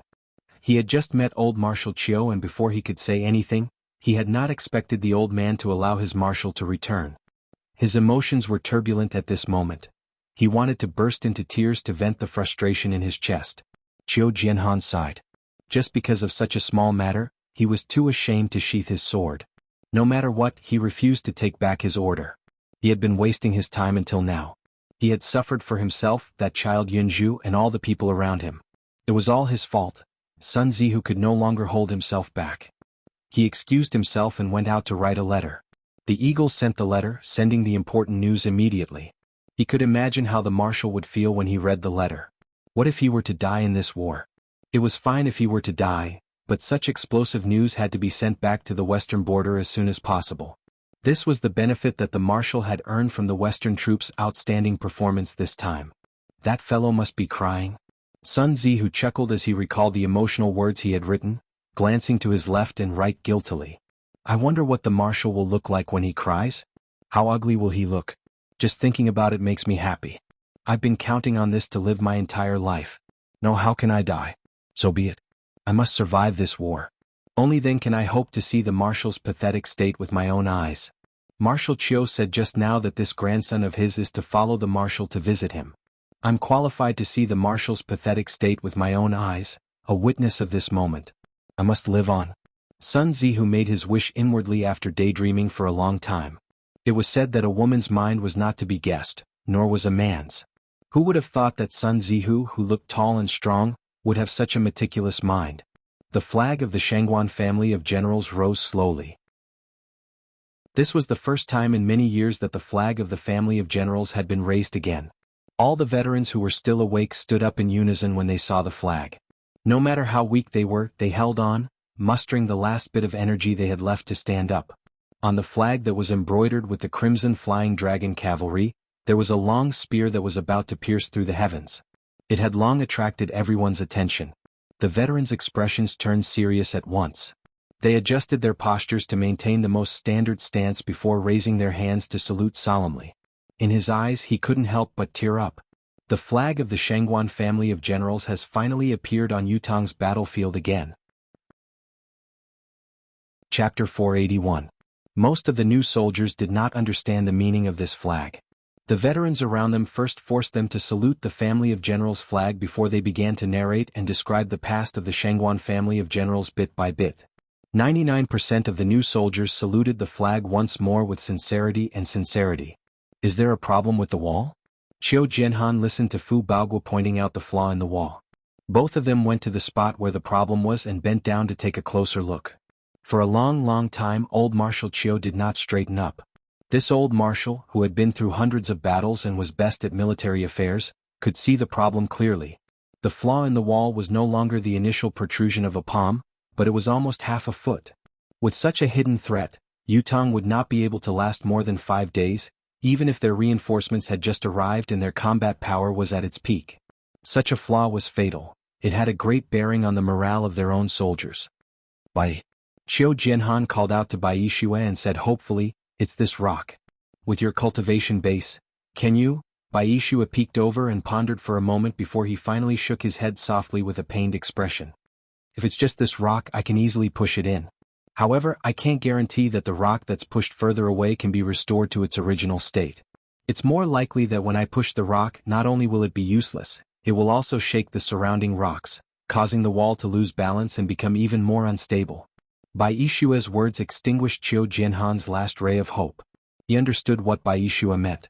All the rocks that made up the wall were pressed together tightly like a single entity. Although this protruding rock had caused a flaw in the wall could still hold on for a while. On the other hand, when Bai Yishue pushed this piece back to its original position, it would look like it had returned to its original state, but it would actually cause problems in other areas that did not have cracks due to the immense pressure. If those cracks were to appear, the consequences would only be more fatal. If there was some time for Bai Yishue to push the rock in and repair the cracks, it could be done in a short amount of time. However, would Dongxian give Yutong the time? Impossible. Fu Baoguo's expression darkened. He had thought that the old marshal's arrival would change the outcome of the battle, but he was still at a disadvantage. He asked softly, subconsciously, "Old Marshal, may I ask, when will the 9 Supremes Lords come?" This was what worried Fu Baoguo the most, and it was also the most direct way to get out of this predicament. Qiu Jianhan felt a stabbing pain in his heart. He could not help rebuking, "Fu Baoguo, what are you thinking?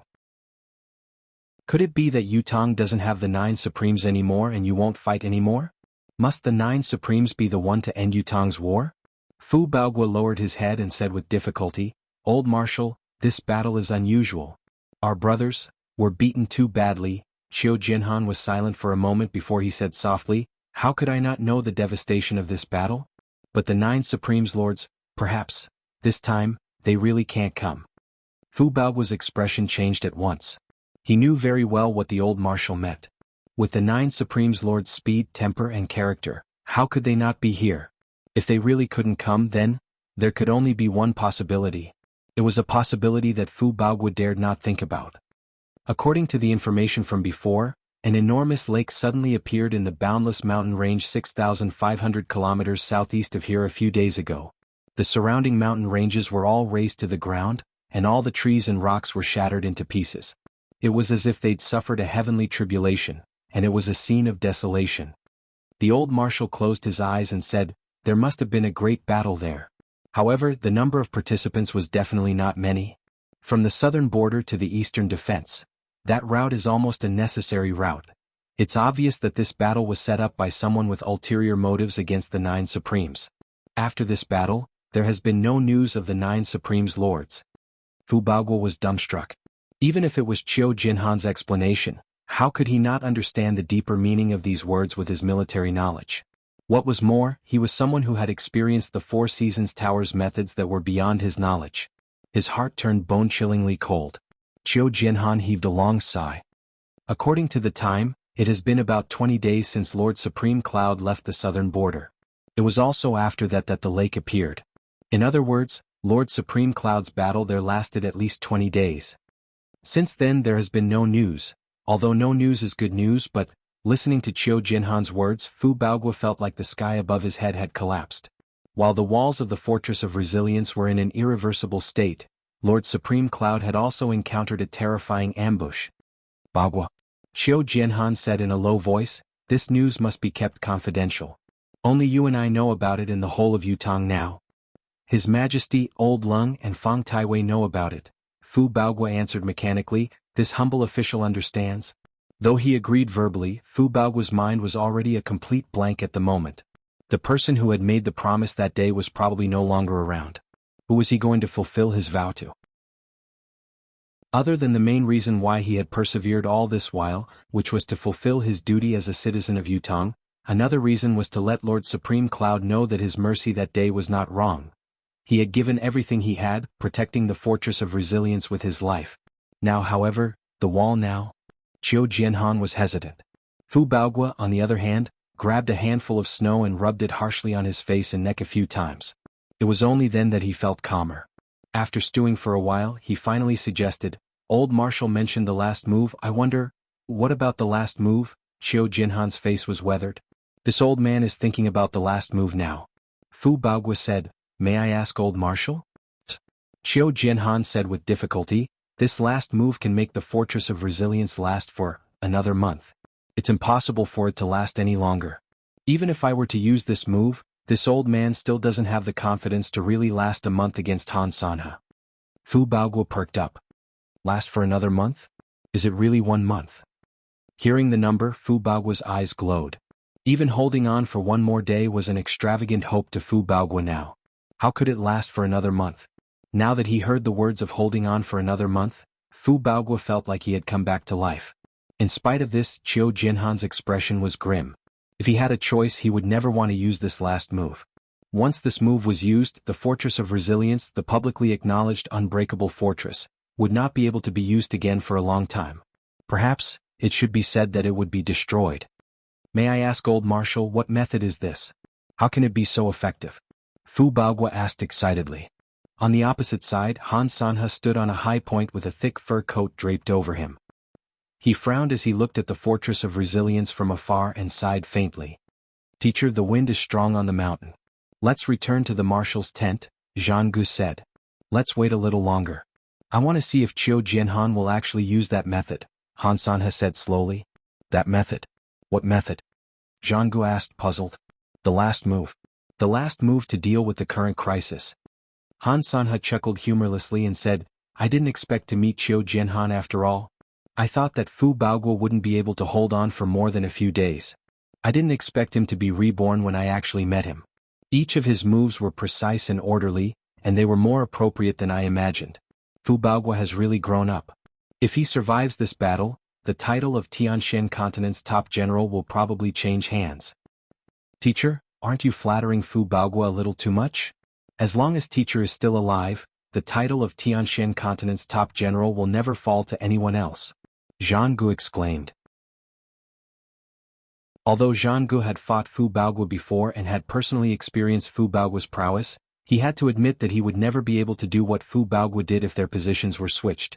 However, Zhang Gu still did not agree that Fu Baoguo could replace Han Sanhe as the next top general of the continent.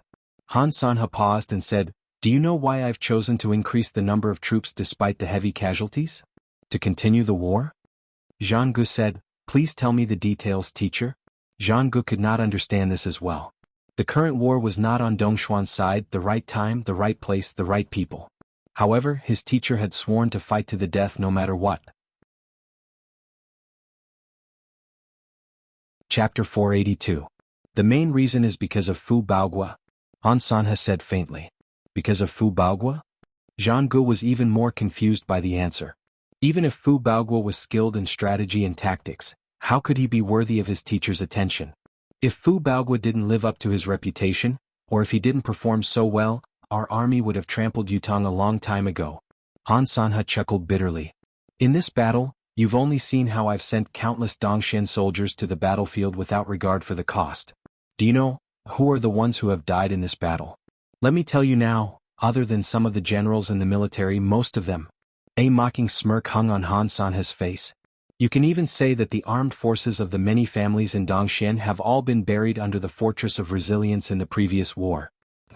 After this war, Dongxian will be unusually easy to govern.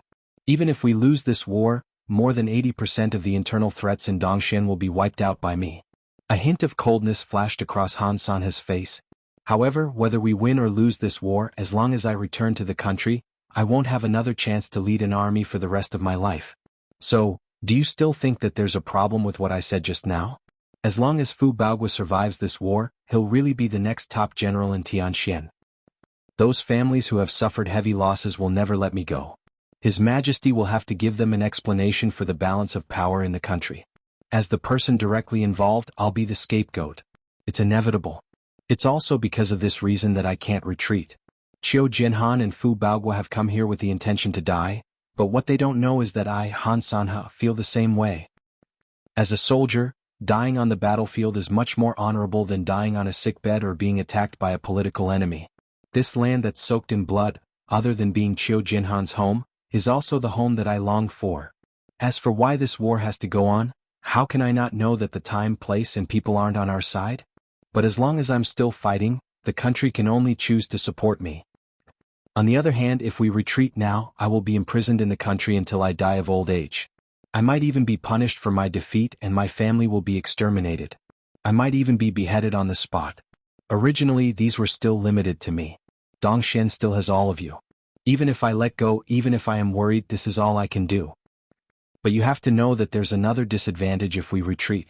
Yutong will have 2 more invincible marshals and 2 more qualified marshals who are slightly inferior to them but not by much. Although Yutong is surrounded by enemies on all sides and is weak, Yutong's military will reach unprecedented heights because of this.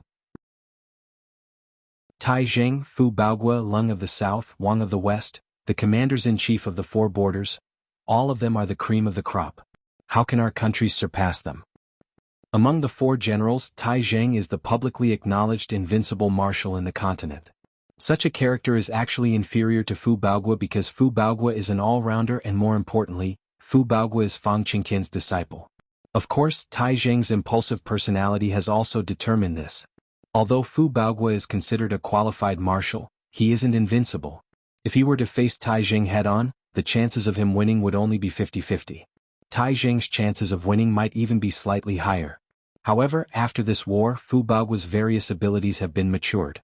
Whether it's bravery, tenacity, ambushing, forbearance, tenacity, ruthlessness, he has reached the pinnacle of a general in all aspects. Han Sanha's voice was filled with emotion. Fu Baogua has been thoroughly trained, but all of you are far from it. If I were to retreat from this war and disappear, when Yutong reorganizes its army to fight again in the future, all of you will definitely not be Fu Baogua's or Tai Zheng's opponents. By then, be it Dongxian, Ziyou, or the gift of great primordial spirit, they will all be trampled by Yutong's iron hooves. It can even be said that the 9 Supremes' help is not the main point. Zhang Gu said indignantly, I don't think so, do I? Han Sanha smiled faintly and said, do you know that Fu Baogua has a secret troop called the Serving Troop? Have you seen Fu Baogua use this troop before? Zhang Ji's expression changed. No. Does such a troop really exist? Han Sanha said, there is. Yutong's steel cavalry is known as Yutong's invincible lion. When Tai Zheng left the eastern defense, he left a total of 150,000 men behind. From the start of the war until now, how many steel cavalry have you seen? Zhang Gu calculated and said, the steel cavalry this disciple has seen, There are about 120 to 30,000 of them. 120 to 30,000? Han Sanhe shook his head. You've only seen 50,000 of them. Zhang Gu was indignant. How is that possible? And those steel cavalry who have been harassing us, how many troops are there? How many of them? Where are they? Do you know? Those steel cavalry belong to those I've never seen before. Those steel cavalry are scattered in the dark. Do you know what those people have done other than harassing us? Han Sanhe asked. Zhang Gu was at a loss. What? Han Sanhe sighed. The steel cavalry that Fu Baogua had sent out never appeared even when the Fortress of Resilience was at its most dangerous, let alone providing aid. It's obvious that these people have strict orders that forbid them from getting involved in anything other than their mission. If I'm not wrong, even if we had breached the Fortress of Resilience that day, those steel cavalry still wouldn't have appeared. They would have only turned into an eternal threat to Dongxian. If Fu Baogua had used either of these two troops, the steel cavalry and the serving troop, I would have had absolute confidence in taking down the Fortress of Resilience. However, these two troops have never really appeared. Their purpose is, Han Sanhe said word by word, to keep our shadow cavalry here, not daring to move. Zhang Gu was hit with a sudden realization. Fu Baogua's trump card is also my trump card. When the advantages and disadvantages of both sides are clear, it's a battle of who is bolder, more meticulous, and more daring. Fu Baogua has been able to fight until now when his overall ability is at a disadvantage. Han Sanhe squinted and sighed softly. He's truly qualified to fight me head-on the battlefield. Zhang Gu was shocked. His teacher had never given anyone such a high evaluation, not even Tai Jing back then.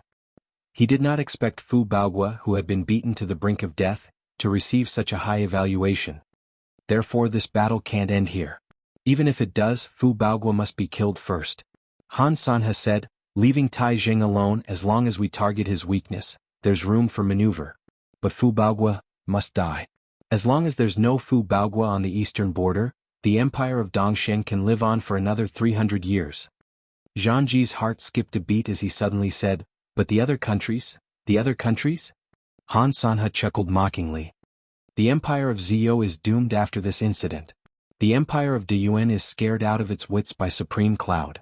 Shenxi of the north is already at its limit when faced with Tai Zheng's ferocious attacks. It doesn't even have the strength to retaliate. What other countries are there? Han Sanhe snorted heavily.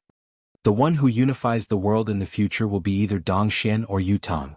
There won't be a third country that can lay a finger on the entire Tianshan continent's bountiful land. Zhang Gu was shocked. It turned out that Yutong held such a high position in his teacher's heart. He subconsciously raised his hawk eye to look at the Fortress of Resilience. Suddenly he cried out, "Teacher, they're moving?" Han Sanhe said faintly, "Have they started splashing water on the wall?" Zhang Gu nodded. "Yes, they're splashing water." Suddenly his expression changed. "Teacher, it's obvious that they're trying to make use of the frigid weather to turn the water into ice. Then the wall will become impenetrable. Even if there's a mark, a basin of water will be poured over it and it will recover immediately. Might even be more secure. How can we fight this battle?" Han Sanhe smiled faintly. This is Qiu Jinhan's last resort. It seemed that this old man was also at a loss for what to do with that gap. "I have no choice but to use the frozen city move."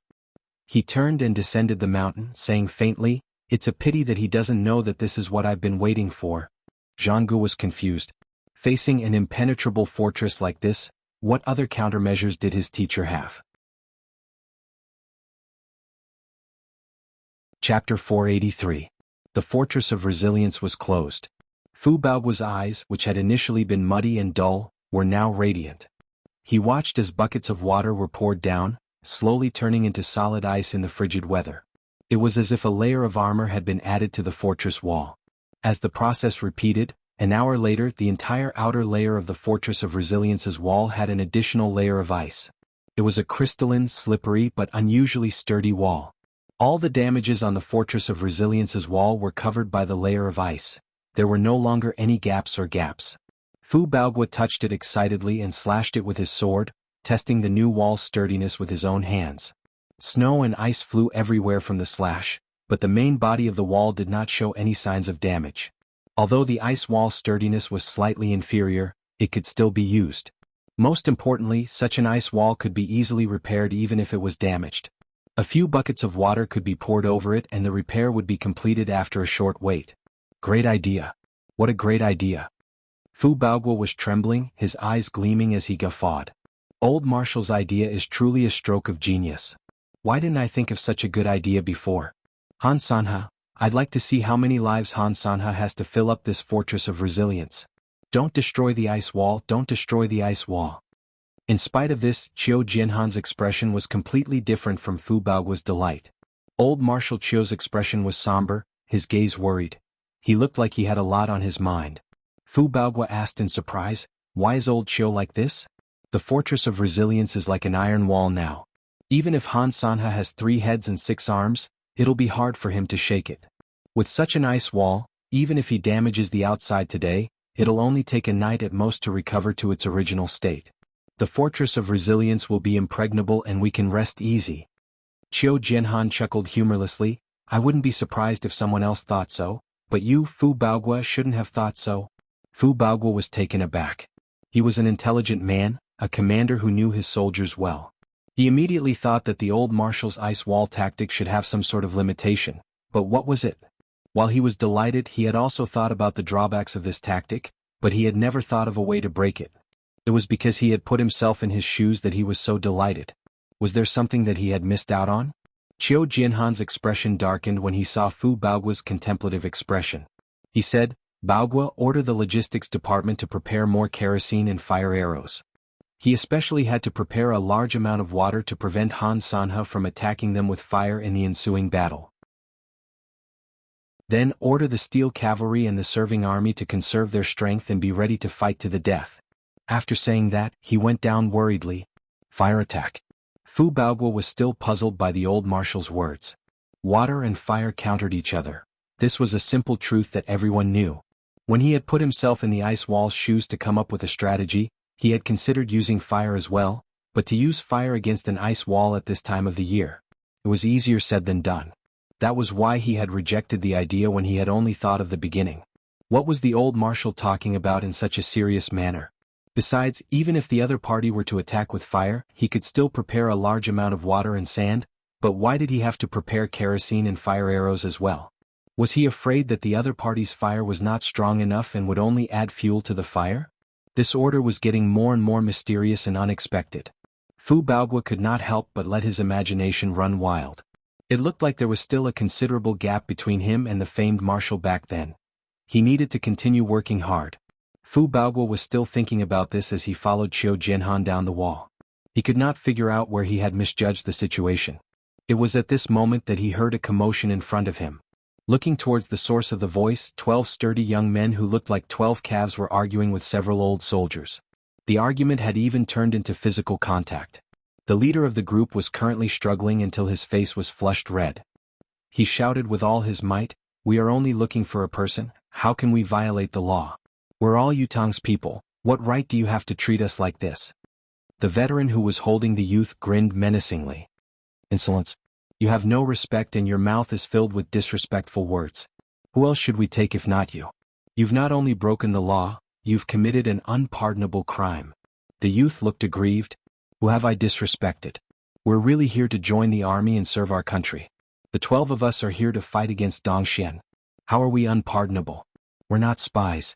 Open your eyes and take a good look, we're all Yutong's people." Qiu Jianhan and Fu Baoguo heard it from afar and exchanged a glance, their hearts filled with suspicion.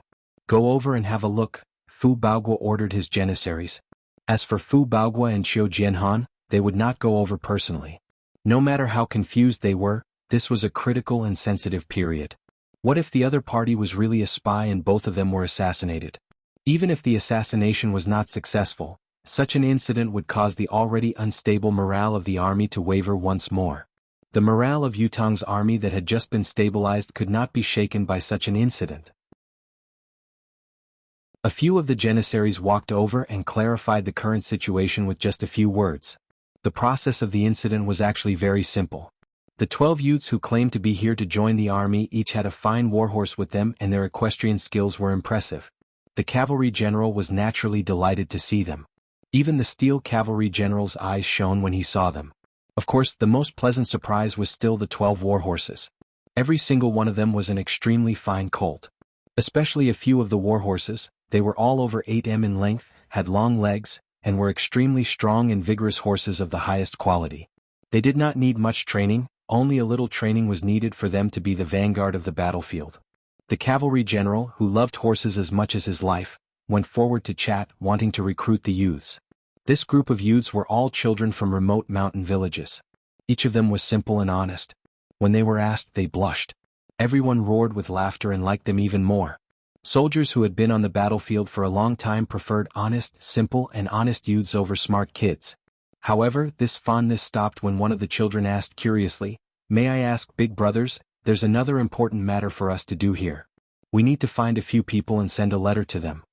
An old soldier smiled and said, "Who are you looking for? Tell us. Even if we don't know, we'll ask around for you. I believe there will be news very soon." The teenager said dumbly, "There are 3 people who can receive the letter. One is called Qiu Jianhan, another is called Fu Baogua, and the last one is called Shengguan Lingxiu, a female general. Any one of these 3 will do." As soon as these names came out, the entire place fell into a strange silence. Many of the battle-hardened veterans in the surroundings no longer looked at the group of teenagers with friendliness in their eyes. Instead, they were filled with murderous intent. Many pairs of calloused hands quietly touched the hilts of their sabers. How bold.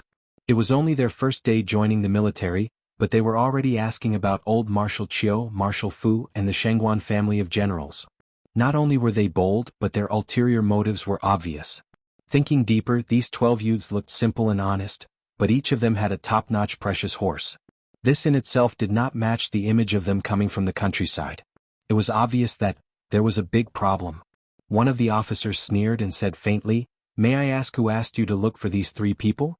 The teenager scratched his head and said, "It's our teacher. Before we left, our teacher wrote us a letter and asked us to pass it to one of these 3 people, no matter who it is." The officer's tone was even more hostile. "Your teacher?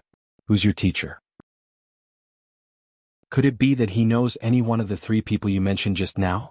The sarcasm in his tone was no longer concealed, it was blatant mockery. "How dare your teacher claim to know the 3 sirs? Even if he only knew any one of them, it was all nonsense." The teenager did not hear the officer's mockery. Just as he was about to reply, he was suddenly at a loss for words. He stammered, I can't say. I can only say it after I see these 3 people." The officer smirked. "You can't say? Very well. Since you can't say it, men, take down these spies." The veterans were already prepared for this. They swarmed forward at once, intending to capture all of the teenagers in front of them. Unexpectedly, the skills of these little fellows were extremely slippery, and they were not to be trifled with. Even when they were surrounded by the joint forces of so many veterans, they were still able to attack and defend, and were not at a disadvantage at all. It could even be seen that they did not want to injure others. Otherwise, those veterans would have most likely died in the hands of these little fellows because they had underestimated them from the beginning. However, when they observed the details of their attacks, the officers were even more enraged. This was a life-saving technique that only veterans who had been through hundreds of battles would possess. Where did these teenagers learn it from? Was there even a need to ask? There was no room for discussion about their ill intentions. "Take them down. Take them all down. Kill anyone who resists." "What are you doing? We've been merciful, okay? We're really here to look for someone. There's really a letter. We only asked for Qiu Jianhan and Fu Baogua's names. What crime have we committed?" The officers were even more enraged. F***ck, you've already exposed yourselves, yet you still dare to play dumb in front of your father. Did I ask you to show mercy? Just as the general was about to give the order to kill, a stern voice suddenly rang, "Stop." Chapter 484. Old Marshal, be careful of Han Sanhe's trick. Fu Baogua was shocked. "Don't worry." Qiu Jianhan was assured. With Bai Yixue and Fang Mafei protecting him at close range, there were not many people in this world who could kill him with a single blow. Not to mention a few half-grown kids? Based on the current situation, the teenagers had indeed shown mercy and there was no sign of them lying. What kind of person was old Marshal Qiu?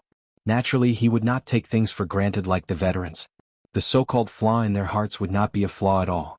A true spy would wish that they could conceal themselves to the point that there was nothing special about them. Why would they come in a group of teenagers, bringing along a dozen fine horses and calling out their target's name directly? It was even more bizarre and illogical. This old man is the Qiu Jianhan you're looking for. Old Marshal Qiu looked at the children with a smile. Who asked you to look for me? Where's the letter? It was still the leader of the teenagers who asked suspiciously, You say that you're Qiu Jianhan, but what proof do you have? You're the boss of these bad guys, we don't believe you. This sentence was a stroke of genius. Qiu Jianhan was stunned. Yes, I say that I'm Qiu Jianhan, but what proof do I have? Fu Baogua could not help chuckling as he strode out and said, I'm the Fu Baogua you're looking for. Do you need proof too? The children in front of him said blankly, Of course, proof. What right do you have to say that you're Fu Baogua? We've just said that we're looking for the both of you and the both of you have come out. How can there be such a coincidence in this world? Do you think we're fools? Fu Baogua was speechless. Qiu Jianhan said, amused, This old man has roamed the world for so many years and no one has ever asked for proof of identity when they see me. This is an eye-opener for this old man today. At this moment, the soldiers beside them bowed respectfully. Greetings, old Marshal Qiu, greetings, Marshal Fu. The teenagers were shocked, their heads spinning as if they were dreaming. This Qiu Jianhan is actually a marshal? Fu Baogua is also a marshal? Is that Miss Shangguan also a grand marshal? The 12 youngsters were thrown into confusion in the wind. They were completely dumbfounded. A few of them paled. They still did not know who Qiu Jianhan and Fu Baogua were, but they knew that the marshal was a high-ranking official. At least, this official was the highest in the Eastern Fortress of Resilience. All right. This old man is getting more and more interested in knowing who your teacher is. Now that it has been proven, can the letter be taken out? Qiu Jianhan guffawed. He had not seen Qiu Jianhan like this for the past few days. These children were a rare source of joy. Fu Baogua, who was also doubted, was amused as well. The letter is here. The teenager was flustered. He untied his cotton-padded jacket and put his hand into his underwear. After fumbling for a long time, he finally took out a small bag that was tightly wrapped in animal skin. He opened them layer by layer and there was a letter inside. One of Qiu Jianhan's janissaries took a step forward and took the letter, turning to pass it to Qiu Jianhan respectfully. Qiu Jianhan took the letter and opened it absent-mindedly as he asked, Who is your teacher? What is his surname? Why is it so weird? The teenager answered respectfully, Teacher said that his surname is Yun. Qiu Jianhan's hand that was opening the letter froze. A sharp glint shot out of his eyes. Where is your teacher now? As he blurted out this question, an uneasy feeling suddenly surged in his heart. Then he stuffed the letter into his robe and said urgently, Everyone here, follow this marshal to the marshal's tent and bring these children here. Martial law is to be enforced in the entire city. No one is to act recklessly. Those who act recklessly will be dealt with according to military law. Then he took the lead and strode away. Fu Baogua shuddered as well, catching up quickly. His expression was unprecedentedly stern. There was no trace of a smile on his face. The few children were escorted by a group of military officers and generals as they came to the marshal's tent in fear and confusion. Qiu Jianhan finished reading the letter in unusual detail. His eyes glowed as he looked at the children in front of him. Other than this letter, did your teacher say anything else? The letter that old Marshal Qiu had placed so much emphasis on did not reveal any information at all. It probably only asked Qiu Jianhan and Fu Baogua to take care of these children. There was no information that old Marshal Qiu was really concerned about. Teacher said that he will arrive in half a month at the latest. The children spoke with a tinge of fear. Looking at the heavily guarded marshal's tent and the high-ranking generals that came and went, how could they not know that the person that their teacher had asked them to look for was actually such an important figure? It was already a testament to their mental fortitude that they could still speak in one sentence at a time like this. Half a month at the most. Qiu Jianhan and Fu Baogua's eyes glistened when they heard the words, their hearts filled with ecstasy. The way they looked at the children was like they were looking at peerless treasures. Your teacher, how is he now? Qiu Jianhan asked after some thought. He's not doing well. Many of the bones in his body are broken. When we left home, teacher still couldn't stand up. I've never seen anyone with such heavy injuries in my entire life. The leader of the group hesitated for a moment before muttering. Qiu Jianhan's expression turned grim at once.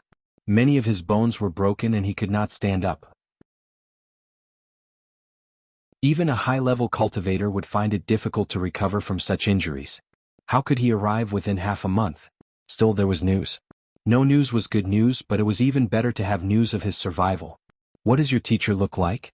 Fu Baoguo pondered for a moment and finally asked a question that Qiu Jianhan had been wanting to ask but dared not ask. The youth was deep in thought, scratching his head so hard that his dandruff fell like snowflakes. After a moment of hesitation he said, "It's really hard to say. Teacher shouldn't be that old, but because his injuries are too severe, we can't see his true appearance. Anyway, he's covered in scars. Injuries aside, he's still very impressive." Fu Baoguo was speechless. He might as well not have said it. Should he not have asked just now? Perhaps this was the main reason why the old marshal did not ask this question? Wang Dinghua. Fu Baoguo hollered, "I'll leave these children to you. Take good care of them, try not to lose any of them." Wang Dinghua agreed, "Let's go." The children said hurriedly, "We don't want to be watched. We're here to fight Han Sanhe to protect the country. What's the big deal about being watched? We've inherited our teacher's teachings, we want to go to the battlefield and earn merit to go home." Fu Baoguo laughed. "When did I say that you're not allowed to go to the battlefield? As long as you follow Wang Dinghua, you won't have to worry about not having merit to earn. However, the most important thing on the battlefield is military law. The first thing you have to learn is to obey. You may leave." The few of them obediently went down the stairs. Watching the children leave, Fu Baoguo turned to look at Qiu Jianhan and said tentatively, "Old sir, do you think?" Qiu Jianhan frowned as well. "This old man can't be sure either, I dare not say anything." He looked at Fu Baoguo meaningfully and said, "But there's one thing I'm sure of, the other party is definitely one of us." Fu Baoguo was overjoyed. "Then is it Lord Supreme Cloud?" He could tell that the old marshal was unwilling to delve into this topic, but Fu Baoguo was excited and could not help wanting to get to the bottom of it. Qiu Jianhan sighed and said, "That person only said that his surname is Yun, but someone with the surname Yun might not be Supreme Cloud." Fu Baoguo was stunned. Since he said that his surname is Yun, who else could it be if not Supreme Cloud? Qiu Jianhan glared at him. "There are plenty of ace cultivators with the surname Yun in their names. Other than Supreme Cloud, there's also the Marquis of Heavenly Clouds, the Seven Steps Killer Sword Yun Xiaoyao, who hasn't shown himself for a long time. Even Yun Xiaoyao's son Yun Yang is an ace cultivator with an amazing cultivation method that stands out among Yutong's younger generation. Other than the two of them, only Supreme Cloud is left." Supreme Cloud has always used the identity of Supreme Wind as a cover, so if his surname is really Yun, Supreme Cloud is definitely not the first choice. This teacher Yun is one of the three of them, there's no doubt about it. As for who it is, we'll only know after we come. Fu Baoguo could barely contain his excitement as he said, "Yes, yes. No matter who comes, it's a good thing. It's just that, forget about young Master Yun Yang, he wouldn't be of much use even if he came." Qiu Jianhan looked at Fu Baoguo meaningfully and said slowly, "That might not be the case. If young Master Yun were to come, he might not be any less useful than Marquis Yun. He might even be able to produce a stunning effect. Do you think this old man was just saying that he would stand out among Yutong's younger generation?" Fu Baoguo asked, "Could it be that the child is a cultivation genius and is already stronger than his ancestors?" Qiu Jianhan suddenly grew impatient and said, "Why are you asking so many questions? If a bastard like you can be stronger than your ancestors, why can't others? Why aren't you going out to watch your troops? Are you always lazing around here? Is this how you're supposed to be a marshal? Scram scram. Scram scram quickly." With spittle all over his face, Fu Baoguo walked out in a daze as he wiped it off. He could not understand why the conversation had been so harmonious. How had it suddenly turned into a barrage of bullsh*t? Could it be that young Master Yun was really capable? Or perhaps he was the one with the surname Yun that old Marshal Qiu was more inclined towards. It was highly possible. After all, the teenagers had said that although their teacher Yun's face could not be seen clearly, he was not old. The Marquis of Heavenly Clouds Yun Xiaoyao could not be said to be young. Supreme Cloud's cultivation base was unfathomable, so he should be a little older as well. It seemed that only young Master Yun could be considered young. If that was the case, the hopes that old Marshal Qiu and old Marshal Qiu had pinned on him would be dashed. Marquis of Heavenly Cloud's young Marquis Yun Yang was shockingly talented, but he could not be compared to Supreme Cloud. How could a mere Yun Yang compare to the 9 Supremes think tank Supreme Cloud? They were worlds apart, they could not be mentioned in the same breath. Fu Baoguo felt that he seemed to have found the reason for old Marshal Qiu's sudden change of attitude. In the marshal's tent, Qiu Jianhan, who was left alone, looked anxious and doubtful. He paced back and forth, mumbling to himself, "Is it you? Is it you?"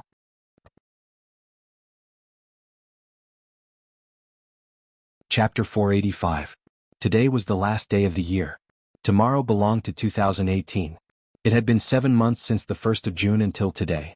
7 months of updates, 1,530,000 words. On average, 220,000 words per month. On average, 8,000 words per day.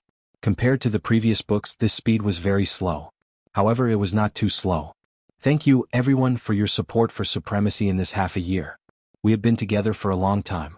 Now we are going to celebrate the new year together. I sincerely wish everyone a new year and a prosperous, smooth and happy year to come. Actually, before writing this book, I have been thinking about something.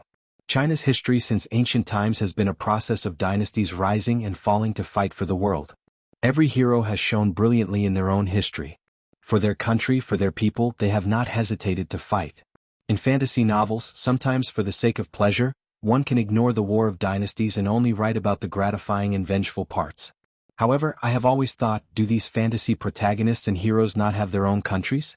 Do they not have their own nationality? What have they always believed in? A person can't just eat the food of the world and only think about becoming stronger, can he? Therefore, I have set up such a protagonist at the beginning of this book. He can be chivalrous, he can be gratifying and vengeful, he can roam the martial world, but he must have his own mission, his own desire to serve his country. He can fight in the martial world for his brothers. He can draw his sword in anger for his lover. However, he can also bleed on the battlefield for his country. They could also charge and break through enemy lines for their own people. Therefore, there is yin-yang that everyone sees. The passion of the people has never cooled. We have never abandoned the belief of our country and people. I do not want to instill any truth into the people, nor do I want to awaken anything noble, but this is a character that I have always wanted to write about. A story that I have always wanted to write. War scenes are indispensable for such a protagonist. This book has to continue and I will continue to write it seriously. What I can do is that this story may not be what some readers expect, but this story can make everyone laugh and cry for him. To be able to leave such a few people in everyone's memory long after the book was finished, Lin Sanjiu was shocked. For example, the 9 Supremes. For example, Yutong. For example, the Fortress of Resilience, Qiu Jianhan, Taizheng and Fu Baogua. In the new year, let us work hard together. I will work harder. I wish everyone happiness.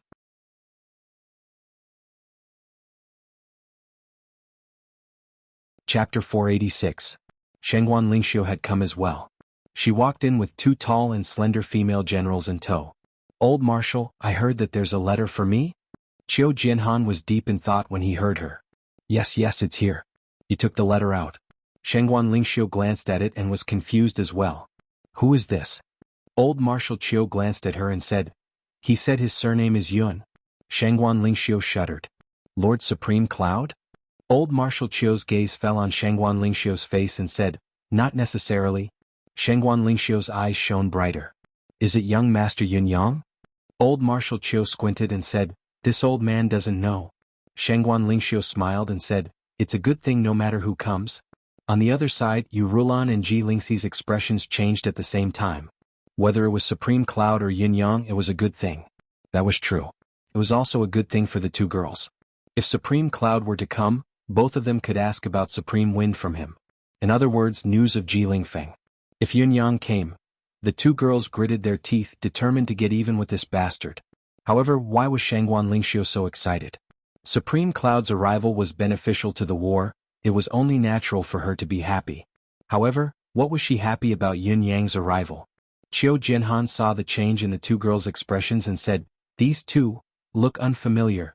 Shengguan Lingxiu introduced with a smile, these 2 are martial artists highly skilled. Along the way, before she could finish, Yu Rulan had already said faintly, let old Marshal know. I'm Yu Rulan and this is my sister-in-law Ji Lingxi. Qiu Jianhan squinted and said, good name. The old Marshal was a shrewd man. This lady Yu Rulan was not one to speak much, a gentle and quiet girl. There must be a reason for her to speak first. Therefore, the old Marshal did not interrupt and waited quietly. As expected, Yu Rulan said, my sister-in-law is young Master Yin Yang's fiancée. Supreme Wind's younger sister and fiancée could not be mentioned now. However, Yun Yang was young Master Yun's fiancée. The 3 of them were shocked when they heard this. Qiu Jinhan's eyes were as round as saucers while Shengguan Lingxiu turned around abruptly. Even Ji Lingxi herself was blushing at once. Sister Lan, what nonsense are you talking about? Ji Lingxi was rather perplexed as well. When did I become that guy's fiancé? Sister Lan was just spouting nonsense.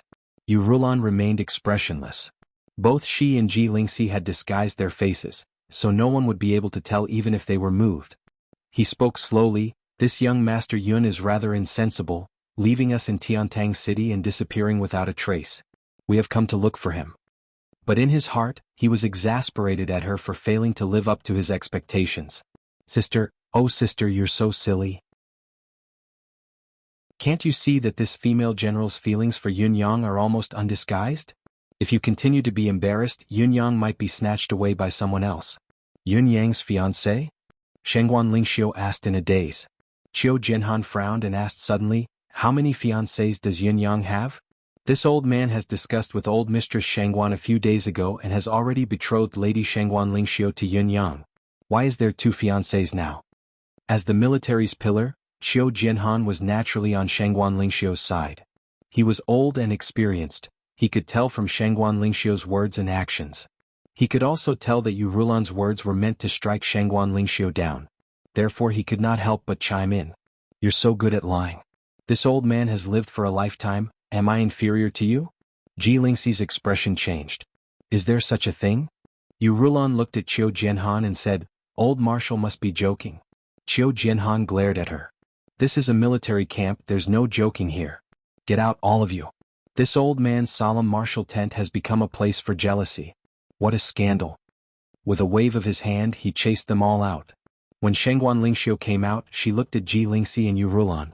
She had so many questions that she could not ask or speak. Ji Lingxi lowered her head as well, occasionally glancing at Shengguan Lingxiu. She could not help but feel that in terms of looks she might be slightly better than Shengguan Lingxiu, but in terms of height, long legs and heroic bearing she could not compare. Yu Rulan had already planted a nail in Shengguan Lingxiu's heart. In addition, the 3 ladies had been rather close along the way, so Yu Rulan did not provoke her further and kept her mouth shut. The 3 ladies were silent, coming to a decision in unison.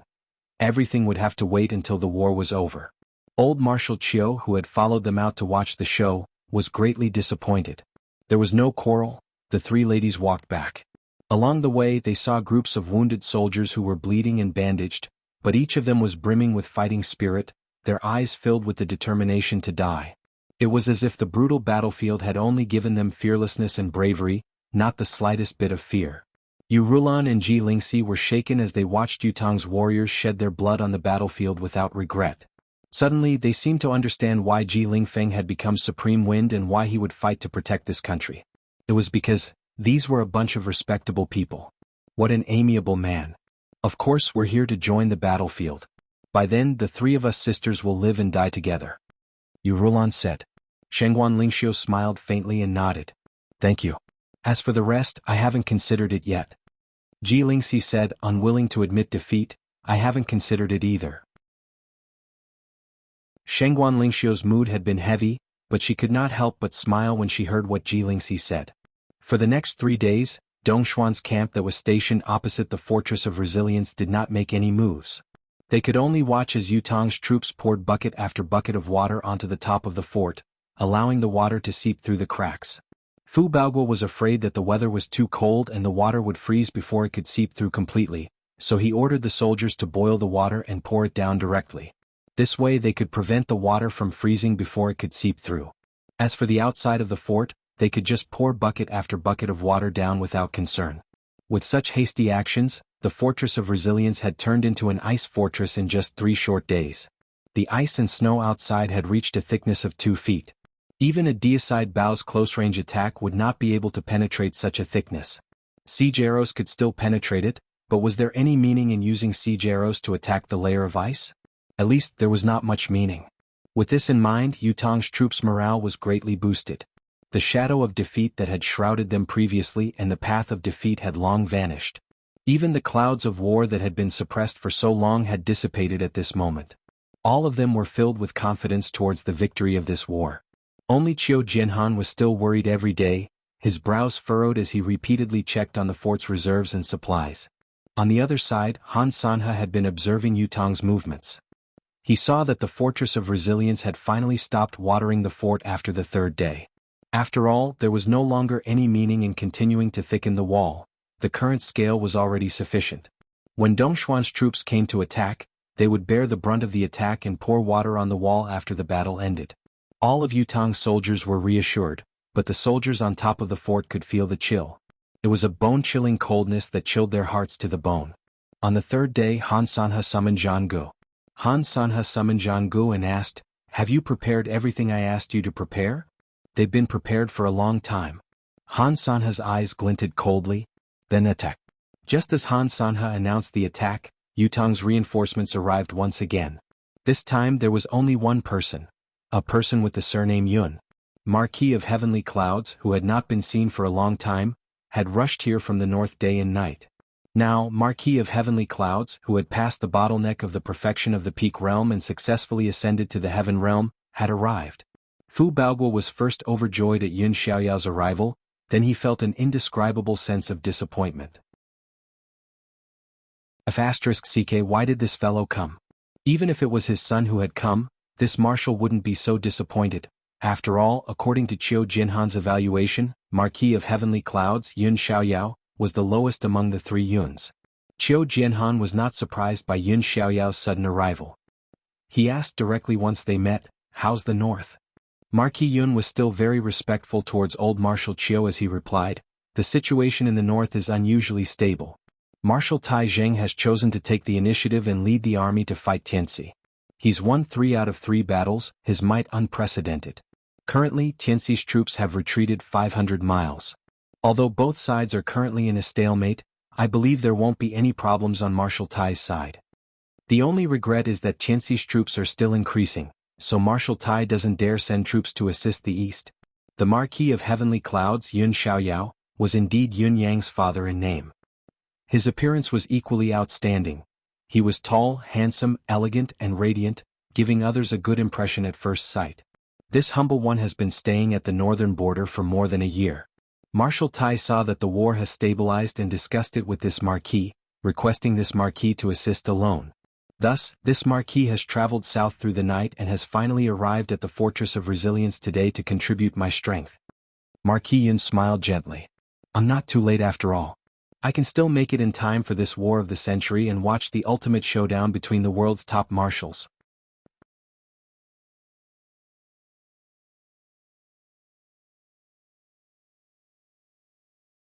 Chapter 487. Qiu Jianhan was elated.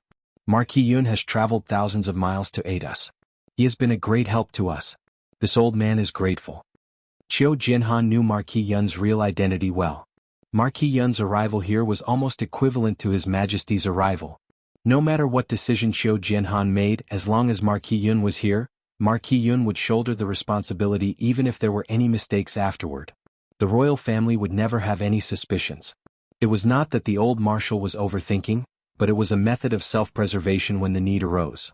After all, the saying that a general would not obey the emperor's orders when he was away, that his merits would overshadow his master, and that the emperor and his subjects would be suspicious of him was the chief concern of a marshal. Although old Marshal Qiu was very sure that His Majesty would never suspect him, he still had to be wary of scoundrels in the imperial court. If the war was lost, everything would be over. If the war was won, there would always be people who wanted to reap the fruits of their labor. Regarding this, no matter how wise the ruler was or how prosperous the world was, there would never be a lack of such people. It was at this time that the war drums on the opposite side suddenly thundered as a shrill horn tore through the sky at the same time. The sudden sound was deafening and the ground shook because of it. Dongxian is attacking. Fu Baoguo was rather taken aback when he heard the news that was both reasonable and unexpected. Facing such an impregnable fort, what right did the renowned Marshal Han Sanhe have to launch an attack in broad daylight? Was he out of his mind? Or perhaps he had taken the wrong medicine. No matter how confused he was, Han Sanhe's attack was already right before his eyes. Fu Baoguo charged up to the top of the fort in a single breath and could not help sucking in a cold breath at what he saw. Dongxuan's army was densely packed, carrying long ladders that were as dense as a forest as they charged over. What made Fu Baoguo even more fearful was that he saw Dongxuan's shadow cavalry moving out in full force. They were like a black dragon that swam at high speed, shaking their heads and wagging their tails, ready to bite the enemy. What puzzled Fu Baoguo, or rather, was that there were also quite a number of people carrying long logs and large boulders. Were those not weapons used to defend the fort? Also, what were those people running with half of the ladder doing? Do we need these things to attack a city? Han Sanha's attack was not a joke, was it? Han Sanha's frontline troops pressed forward at the same time, pressing into the center of the battlefield. The 200,000 shadow cavalry that came this time were divided into two squads, their left and right flanks glaring at the battlefield like pincers. Follow the arrangement from the day before yesterday. All the archers in the army are to serve. Qiu Jinhan's voice came from behind. The old marshal's voice was unusually somber. We only need the archers to move for now. Han Sanha's purpose this time isn't to attack the city. Not here to attack the city? Fu Baoguo was even more bewildered when he heard this. But in the next moment he understood. Reality told him the answer. The Dongxian soldiers who were gradually approaching the Fortress of Resilience, the first troop to enter the fort, marched in a uniform manner.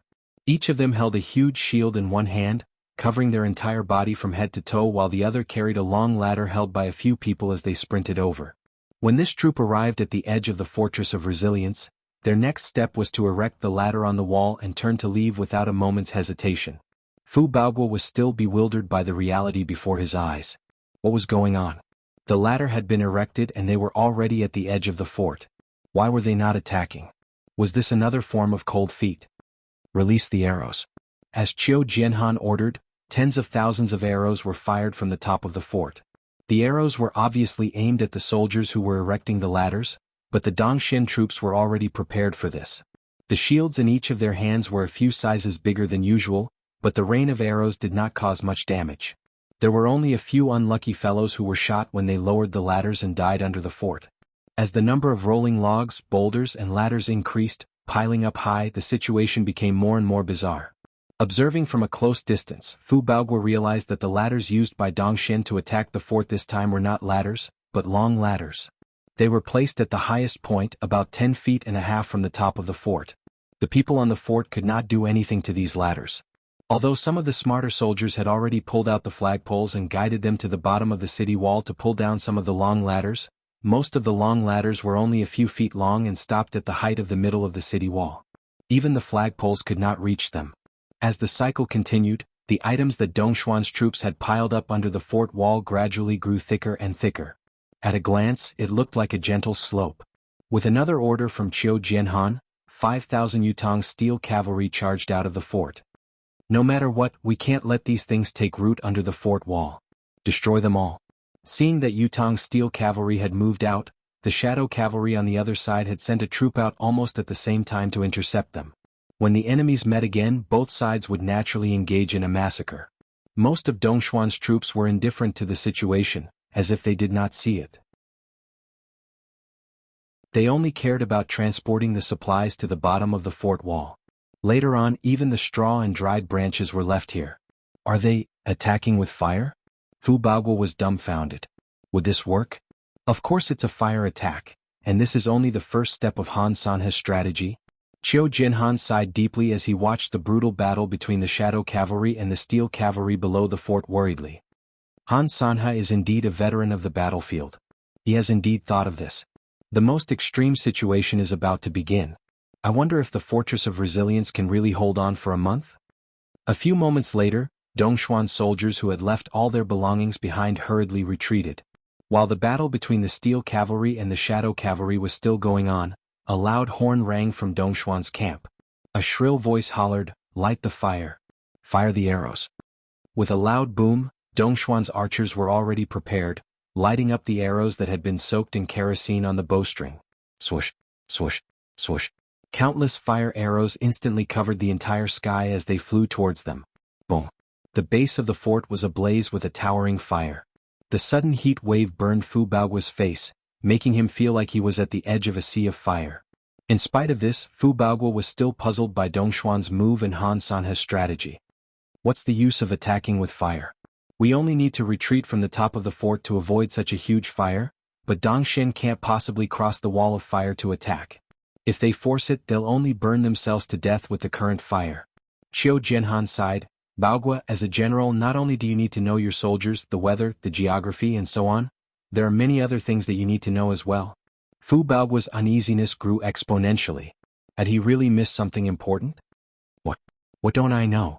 Actually, setting fire is only Han Sanhe's first move. Dongxuan's army will continue to throw burning things under the fort's walls. Qiu Jianhan sighed, the Fortress of Resilience is known as an impregnable fortress. Other than being impregnable, the weather and geography here are also the key to this fortress's invincibility. Whether it's a flood or fire attack, no attack will be effective. Now that there's a loophole, we can only use ice to solidify the fort. We have to do this. When the water is poured down, it looks like the entire city has been melted into one, making it even more indestructible. However, at the same time, it has also created a considerable amount of hidden dangers. The water has frozen into ice, forming a thick layer of ice. At the same time, it has also filled up the gaps between the stones of the city walls, making these gaps even larger. When the ice melts in spring, the water will leave and return to the ground, but the fort's sturdiness will slowly fade as well. It might even be on the verge of collapse. What Han Sanhe is doing is speeding up this process. If the fire can't be stopped, the moment the ice melts completely, it'll be the Fortress of Resilience's doomsday. By then, a single attack will be enough to collapse the flawed areas. Perhaps more than one area will collapse as well. Therefore, this strategy of freezing the fort is only a countermeasure to quench one's thirst with poison. Han Sanhe is still trying his best to hasten the poison's effect, accelerating it as much as he can. Qiu Jianhan said, "Do you understand now?" Fu Baoguo was pale, no longer as calm and collected as he usually was. This extinguished the fire. Qiu Jianhan sighed. The large amount of water that had been prepared beforehand and countless streams of white water gushed down the top of the wall and into the burning fire. Tens of thousands of people splashed water at the same time, and there were a few inexhaustible wells in the Fortress of Resilience. However, after a period of stalemate, the monstrous fire was quickly suppressed, leaving only black smoke billowing into the air. At the top of the fort, the steam that rose from the clash of heat and cold almost shrouded the entire top of the fort. As the temperature plummeted, the ice that had been melted by the fire began to solidify again. Fu Baoguo looked over and said, scratching his head, "Yes, as long as we extinguish the fire, everything will return to normal." Qiu Jianhan said faintly, "How can it return to normal? Look down there. You have me by your side now, how can you lose your usual composure? As a marshal, the most important thing is to remain unfazed even if the mountain collapses in front of you." Fu Baoguo looked down and saw the long ladders that had yet to be completely burnt, especially the rolling logs and rocks that were piled up under the fort. As far as his eyes could see, they had already risen to a certain height. As the fire was extinguished, cold water was splashed down continuously. Other than the rising white smoke, some of the edges had already begun to freeze. What a huge lump.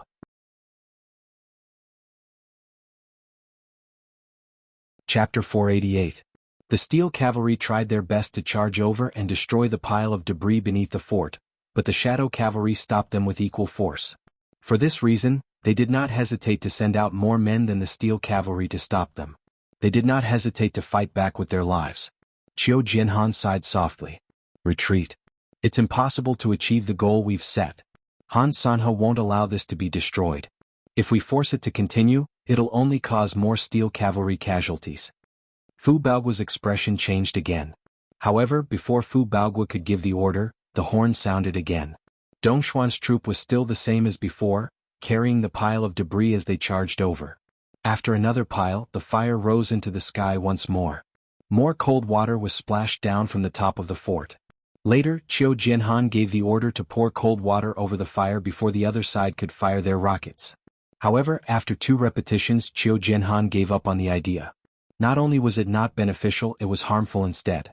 The cold water would only further shake the foundation of the Fortress of Resilience. On this day, Dongxuan's troop charged 7 times consecutively. When the sky was about to turn dark, the other side sounded the gong to retreat. Other than the shadow cavalry, all of Dongxuan's troops had retreated. For the rest of the day, Qiu Jianhan's order for the steel cavalry to charge down the fort could not be carried out. However, due to the shadow cavalry's desperate resistance, only one successful charge was made after more than a dozen attempts. The damage done to the pile of debris beneath the fort was minimal. As dusk approached, the weather became even colder. These things that hadn't been completely burned gradually condensed into a ball. If it wasn't for the powerful shock waves that left no room for destruction, the cavalry's charge would have been powerless. They could only sigh helplessly. It was then that realization finally flashed in Fu Baoguo's eyes. At the same time, an indescribable fear gripped his heart tightly. The so-called exceptional plan, the so-called unbreakable ice city, was actually nothing more than an illusion. Not only were there many hidden dangers, but the enemy could also take advantage of it. Even the most impregnable pass under the heavens would cease to exist because of this unforeseen event? Looking at the pile of debris that had not been burned completely at the base of the fort that stretched for dozens of miles, he felt chills run down his spine. However, all the blood in his body rushed to his head at this moment. In an instant he felt dizzy and saw stars. His body, which had not had enough rest for a long time, almost couldn't hold on any longer. He couldn't help but sway. Do you understand now?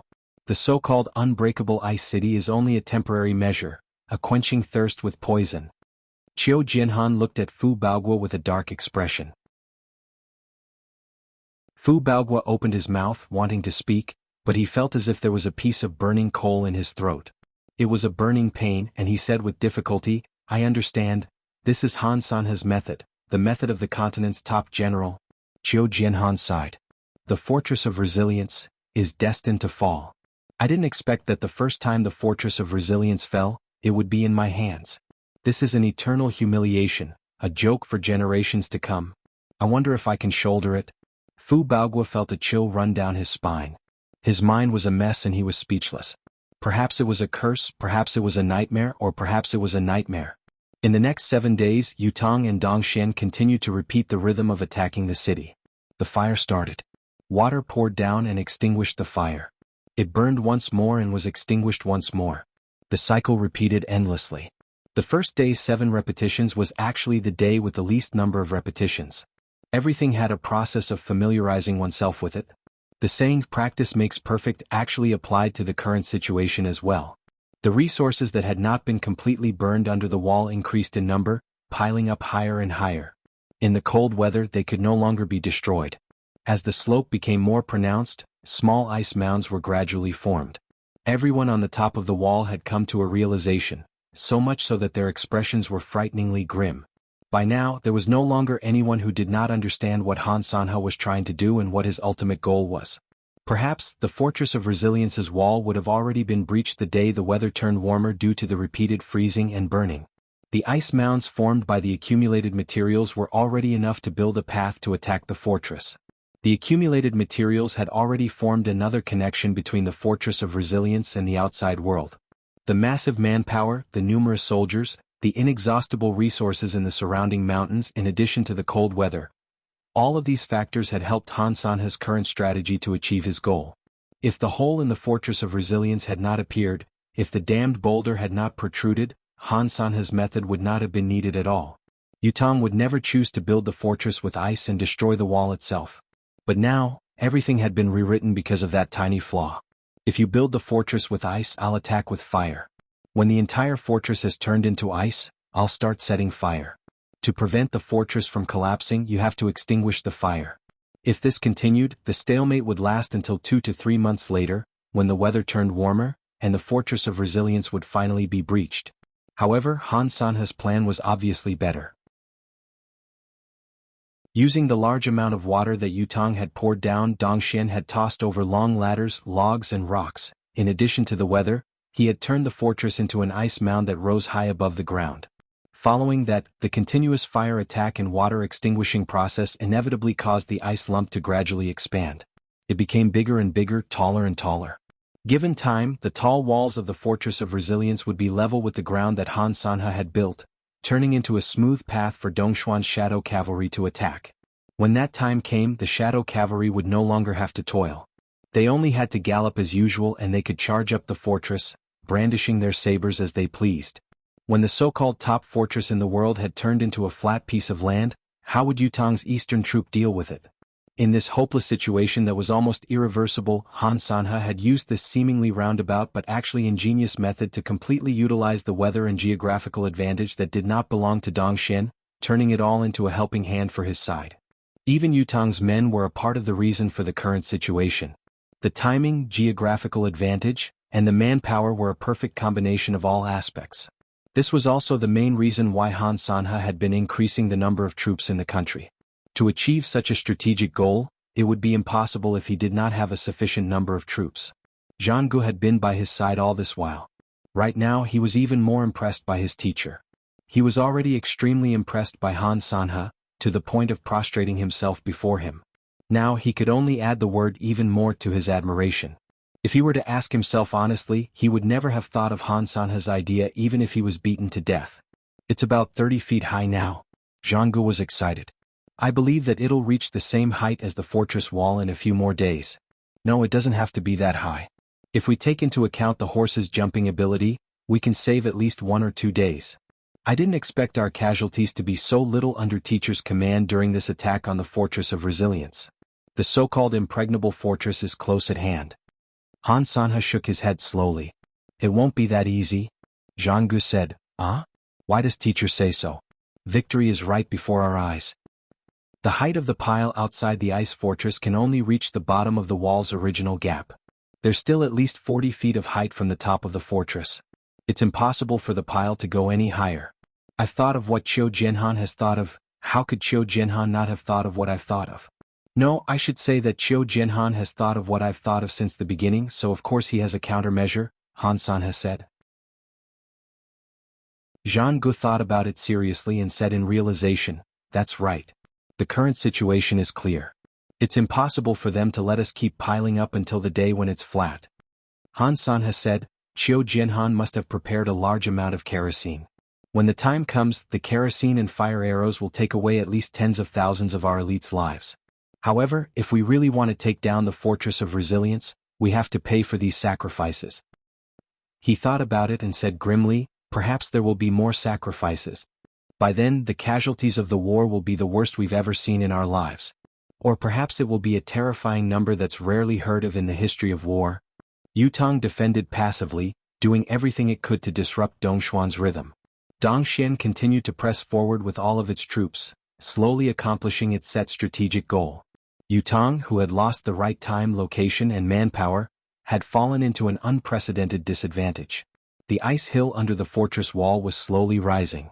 What stretched out from the top to the bottom all the way to Han Sanhe's base was a gentle slope dozens of miles wide and long. Behind them, Dongxuan's troops had yet to stop. They began to cover the slope with sand to cover the layer of ice so that those who could tread on this path could walk more steadily. Everywhere he looked, it was a scene that shook his soul and froze his heart.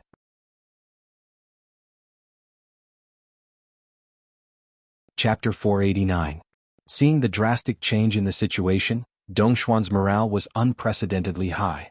Whether it was the general or the soldiers, everyone seemed to have been injected with adrenaline, howling as they charged forward. Yutang's side, on the other hand, watched everything with gritted teeth. Many of their eyes were rimmed with tears. They could only watch helplessly as the other party moved and completed their target bit by bit, gradually taking down the city that was their natural stronghold. It made every Yutang soldier feel so aggrieved that they wanted to die. The feeling was excruciating. It was even more excruciating than having one's flesh sliced by a blunt knife. Qiu Jianhan, who had long known that the Fortress of Resilience would not be able to hold on, was not completely inactive.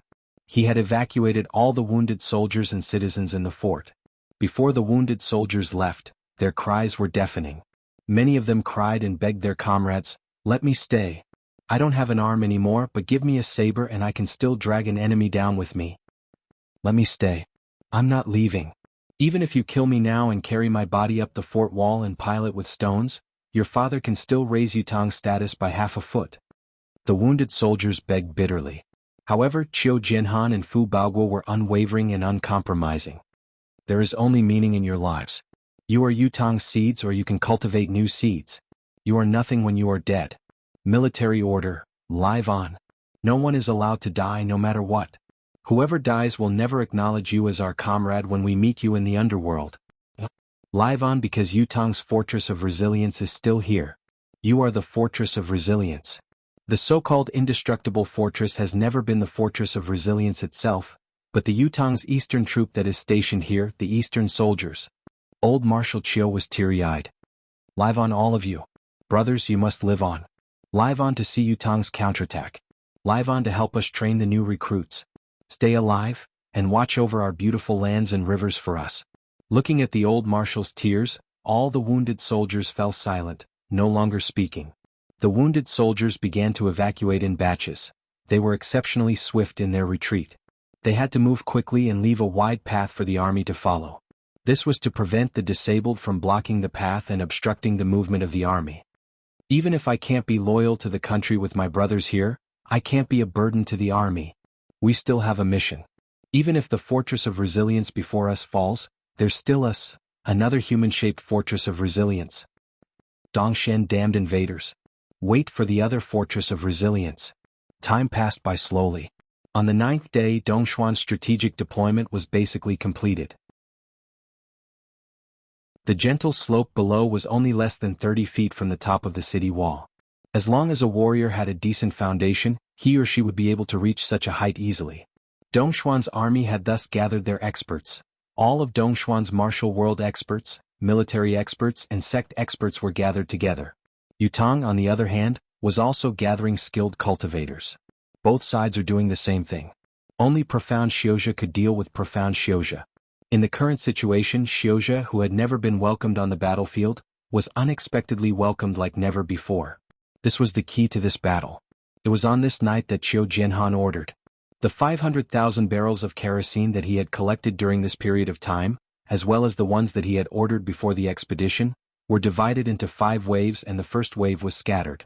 A thick layer of kerosene flowed on the gentle slope. Much of it flowed down the slope in a sticky but unstoppable manner. The entire slope that stretched for dozens of miles was already covered in kerosene. In just a moment, the pungent smell filled the air. The kerosene on the top of the fort was still being poured down. Han Sanhe looked at the sea of kerosene, his expression uncertain. He did not give the order to attack even after a long time had passed. He knew very well that this was Qiu Jianhan's last move. The real last move. Just like he had said, he could think of everything that Qiu Jianhan could think of, and so could the other party. Therefore, this situation had long been within their expectations. As long as Dongxuan soldiers could charge through this inferno of kerosene, the fortress of resilience would be Dongxuan's. In spite of this, Han Sanhe still hesitated when it came to it. What he saw before him was no longer just kerosene that stretched for dozens of miles, but kerosene that covered dozens of miles. The entire area was filled with kerosene. Although Yutang had fallen into an unprecedented disadvantage, they would still need a relatively large-scale attack if they wanted to take down the fortress of resilience. Without tens of thousands of men, there was no threat at all. It was only a matter of time for him to mobilize tens of thousands of men to attack once he gave the order. However, once the tens of thousands of men charged into the kerosene before them, as long as the fire flared, these tens of thousands of men would have no chance of survival. There would be no hope of survival at all. Fire arrows. Han Sanhe still gave the order. Since the sea of fire is bound to appear, let us ignite the kerosene. Han Sanhe chuckled humorlessly. The concentrated fire arrows landed on the kerosene like a thunderstorm. With a loud boom, the flames that soared into the sky were ignited. In just an instant, the sea of fire had obscured everyone's vision from both sides. For a moment, the heat wave spread for dozens of miles. Everyone retreated at once, not daring to linger. Qiu Jianhan's maniacal laughter came from the top of Tiantang's wall. Han Sanhe, you finally started the fire.